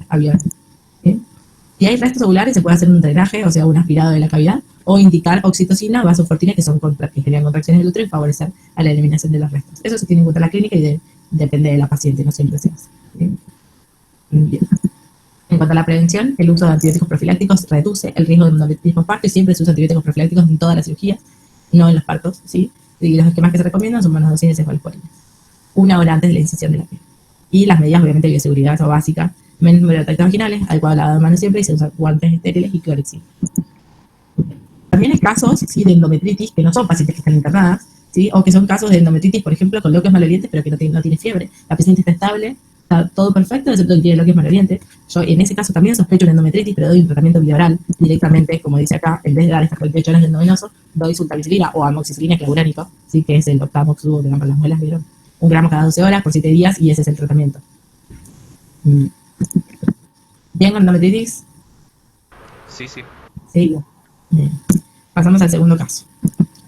Un día en la guardia, consulta a una paciente de 18 años, puérpera de parto hace 20 días, ¿sí? Y ella consulta por mastalgia en mama derecha. ¿Qué es mastalgia? Dolor en la mama. ¿Sí? Al examen físico, la presión es normal, tiene 37,8 de temperatura, la cardíaca de 96, la saturación de 98. Algo que no dije, que seguro igualmente lo han visto en clínica, que la paciente anterior tenía 38 de temperatura y la cardíaca de 124. Es esperable que aumente la frecuencia cardíaca si tiene fiebre. Tengo que bajar la temperatura y vuelvo a evaluar los signos vitales, ¿sí? Y otra cosa importante es que si la paciente tiene fiebre, no solo le voy a cultivar, sacar laboratorio, dar antibióticos, le voy a bajar la fiebre con el pirón, un paracetamol. Bueno, esta es la mama de la paciente, de la chica de hasta 18 años. Y en el cuadrante, más o menos, ¿no? Las fotos también maximizan, ¿no? En cuadrante superexterno, en hora 12 a 6, tiene un área eritematosa. Y a la palpación de urgencia le duele de 4 por 4 centímetros más o menos. No tiene ganglios, tiene ganglios, pero sin particularidades, como inflamatorios, y la mama del otro lado no tiene. Sospecha tiene. Una mastitis aguda. Mastitis, muy bien. Mastitis puerperal, podemos decir. Puede ocurrir una mastitis fuera del puerperio, entonces la puerperal como que se denomina así, mastitis puerperal. Es la mastitis. Entonces, una infección del parénquima de la glándula y el tejido circundante puede ser unilateral, o sea, de un lado puede estar acompañada con fiebre, ¿sí? Dolor, tumefacción y eritema de un área de la mama, como dijimos anteriormente. El germen más asociado es el Staphylococcus, se da por inoculación desde la piel hacia el tejido mamario, en general en la paciente puérpera por la lactancia, que se generan lesiones, ¿sí? Bien, cultivo de la leche no se realiza, ¿sí? Lo que sí se puede realizar es un cultivo de la colección. Si yo reviso la mama y está roja, ¿sí? Ese estar roja implica una mastitis superficial. A veces lo que pasa es que se forman abscesos, ¿sí? Una colección dentro de la mama aparte de estar roja. Si hay una colección, entonces de esos tipos, tomar una muestra antes de iniciar el tratamiento antibiótico y a su vez, en muchas ocasiones, si la colección es grande, ¿sí? Hay que drenarlo. Estudios complementarios, laboratorio, ecografía mamaria, no siempre se hace ecografía, sí, ante sospecha de absceso, ¿sí? Y cultivo de la colección, como les decía recién, si hay una más. El tratamiento antibiótico que se da es TMS, ¿sí? Trimetoprima sulfamethoxazol, 1 cada 12 horas, o clindamicina. La cefalexponina de primera generación, en nuestra población se vio que el SAMR, el Staphylococcus, es resistente a esta cefalexponina. En muchos lados da cefalexina y llegan las pacientes a la guardia con la mama roja y digo que inicia tratamiento con cefalexina y no responde. Entonces directamente las sociedades de infectología dicen que se dejen de lado la cefalexina, se indica directamente TMS o clindamicina. En las pacientes con mastitis es importante recalcar que no tienen que interrumpir la lactancia, ¿sí? Que tienen que seguir dando de amamantar. En el caso que tengan mucho dolor, que se vacíe, que le den de la otra mama y que esa se la vacíen. Porque si no se vacía la mama, genera que se acumulen los conductos de la leche y se aumenta el riesgo de un mayor compromiso, ¿sí? Una mayor complicación. Siempre lavado de manos antes de cada vez que le da de mamar al bebé, no utilizar corpiño.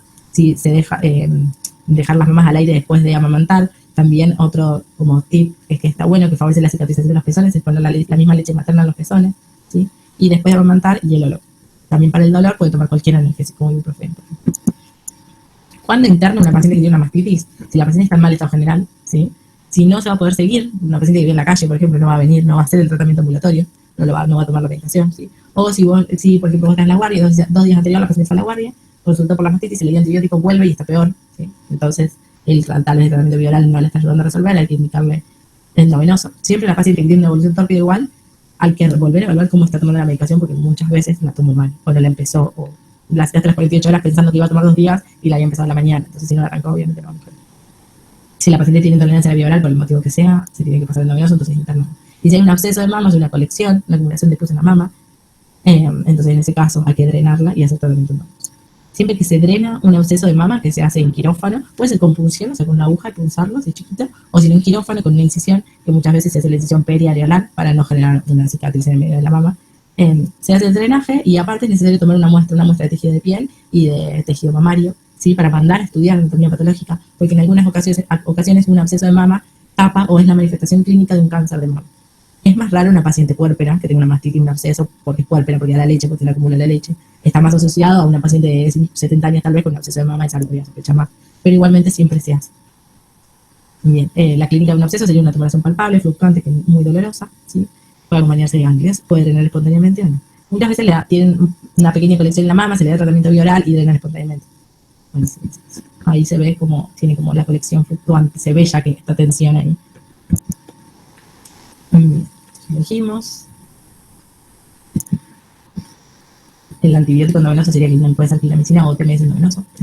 ¿Sí? La ecografía se ve ahí la colección. Bien, tratamiento quirúrgico ya lo hablamos. Lo de la anatomía también lo hablamos. Siempre que se hace tratamiento ambulatorio, una paciente se controla a los 2 días o a los 3 días para ver cómo va. En cuanto a la guardia, por ejemplo, es mejor controlarlo con uno mismo, ¿sí? No derivárselo a otro compañero porque vos la viste, vos sabés cómo estaba. Y si se lo deriva a un compañero, a otro médico, le explico bien cómo era que tenía la mama en el momento que uno la evaluó. Si puedo sacar una foto, mucho mejor, ¿sí? Otras complicaciones durante la lactancia, pues son las grietas o las fisuras del pezón, ¿sí? Que hay una foto, en general es por el bebé que succiona mal, En este caso, para el dolor se puede dar analgésicos, ¿sí? Y enseñarle a la paciente para una mejor prendida, ¿sí? A ver, tengo la foto, pero la mejor prendida sería que la boca del bebé ocupe toda la areola, ¿sí? Que la pera esté apoyada sobre la mama, y así ir frotando al bebé con la pera hacia los diferentes conductos, ponerlo en diferentes posiciones para ayudar al vaciamiento de todos los conductos. ¿Sí? El taponamiento de conductos a veces pasa por eso, porque el bebé toma solo en una posición, entonces vacía solo un conjunto de conductos y el resto no se vacía, y eso genera que se endurezca y se obstruya. ¿Sí? En algunas ocasiones que la madre no lo pueda poner en ciertas posiciones al bebé, entonces después de darle de mamar, si queda leche, entonces lo que le recomendamos es que se vacíe sola, se haga compresión desde afuera hacia el pezón durante la ducha con el agua tibia. Y eso ayuda. Bien, ¿alguna duda? ¿Hola, mamá? No, ¿estamos bien? Si yo quería preguntar algo. Sí. Entonces, si viene una chica y nosotros palpamos que tiene un absceso, estamos muy seguros, llamamos al cirujano y se va a hacer una ecografía, hay algún episodio de imágenes, y cuando venga con la ecografía, el cirujano va a agarrar y la va a punzar. No, nosotros somos los cirujanos de mama. Así que nosotros estamos capacitados para resolver un absceso de mama. Eso por un lado. Cuando la vemos en la clínica que tiene una colección en la mama, tenés dos opciones: hacerle una eco, si tenés acceso a hacer una eco rápido, o si no, pulsarla vos mismo. Te pones un capito estéril, limpias la mama con algo, por ejemplo, Pervinox, ¿sí? Y con una aguja, por ejemplo, con un Avocat de una vía, pulsás este absceso y lo podés drenar, como para tener una muestra, y eso, por ejemplo, lo podés mandar a estudiar. Ahora, si el absceso es muy grande, que vos ves que compromete, que no lo vas a poder resolver punzándolo, en ese caso conviene hacer una ecografía para identificar bien el sector, y después se hace un drenaje bajo anestesia en quirófano, pero a cargo del ginecólogo, no del cirujano general. O sea, no sé vos qué te referís con el cirujano, el ginecólogo cirujano. Buenísimo, gracias. ¿Esa era tu duda? Sí, quería saber si, o sea, se puede hacer ahí nomás, o sí hay que internarla, subir la quirófano. Cuando es muy poquito, normalito, no digo no muy grande. Claro, cuando es muy poquito, si es chiquito, vos lo podés punzar con una aguja y ya está, y aspiraste todo, listo, ya está. Si es muy grande vas a tener que hacerlo bajo anestesia. Bueno. Eso no hay como una medida particular que te diga, estos va a anestesia, estos no. Eso es de acuerdo a la evaluación de la paciente en el momento. Gracias, doctora. Bueno, tercer caso clínico, y creo que con este terminamos. CM es una paciente pobre de 38 años, por ser una persona más grande, las niñas. Se realizó una cesárea abdominal hace 25 días en otra institución y consulta ahora por dolor abdominal de 3 días de evolución, que empeoró en las últimas 12 horas. Refiere haber consultado en el lugar donde ocurrió el nacimiento, pero que no la atendieron, y también refiere que tuvo fiebre en la casa. Ahora, cuando nosotros la revisamos, la paciente está pálida, sudorosa, dolorida, ¿sí? Tiene la presión 90-50, 38 de temperatura, cardíaca 138, satura 97 y la respiratoria 16. No estamos bien, ¿no? Ya con esto vemos que no estamos bien. El examen del abdomen está globuloso, doloroso, en ambas fosas ilíacas y hipogastrio, con defensa, pero no tiene reacción peritoneal. La herida quirúrgica está eritematosa, o sea, roja, ¿sí? Eritematosa es infectada, sobre el tercer externo de la misma, y cuando se comprime se evidencia que hay secreción purulenta a través del herida. ¿Qué sospechamos? Y la herida quirúrgica está infectada. Infectada la herida, ¿y qué más?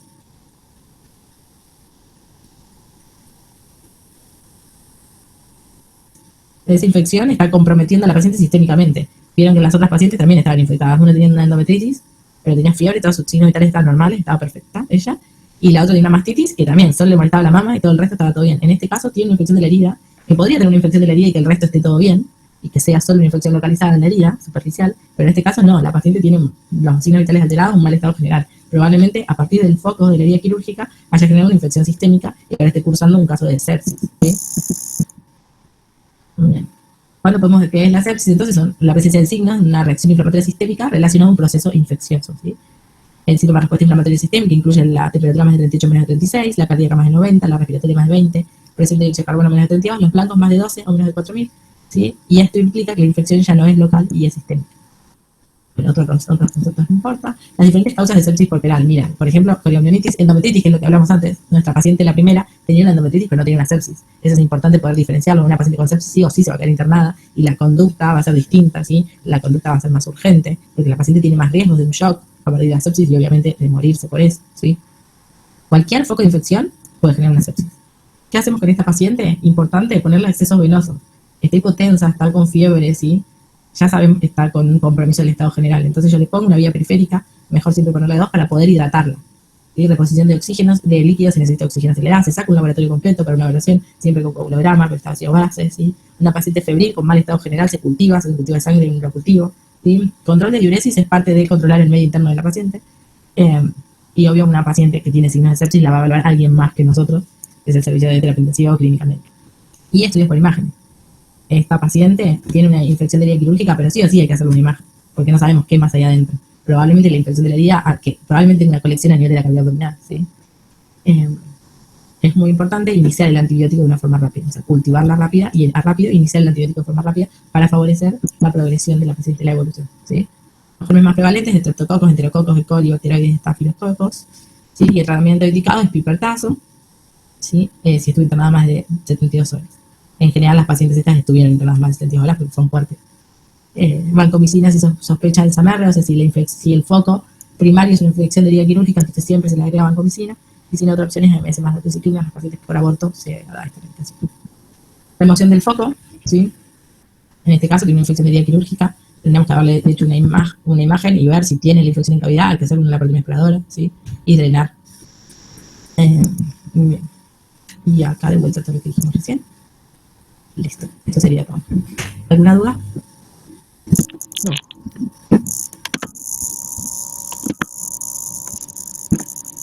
La sepsis por pegar es más compleja, uno tiene que actuar más rápido, ¿sí?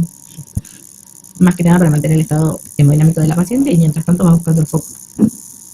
Pero siempre, por ejemplo, tengo una infección de herida quirúrgica, la paciente está mal, no voy a ir a hacer una eco a ver si tiene una obsesión en cavidad. La paciente está mal, primero controlo a la paciente, primero le pongo vía, primero saco laboratorio, la hidrato, la compenso y una vez compensada hago el estudio complementario que se necesite. Pero siempre primero pensando en que la paciente tiene que estar compensada. Bueno, che. ¿Alguna duda? Esto es un paseo, un poco, por la guardia. Cualquier cosa igual, o le preguntan al doctor Bota o me preguntan a mí, no tengo problema. ¿Listo? Buenísimo. Bueno, hasta luego, suerte, con Gracias.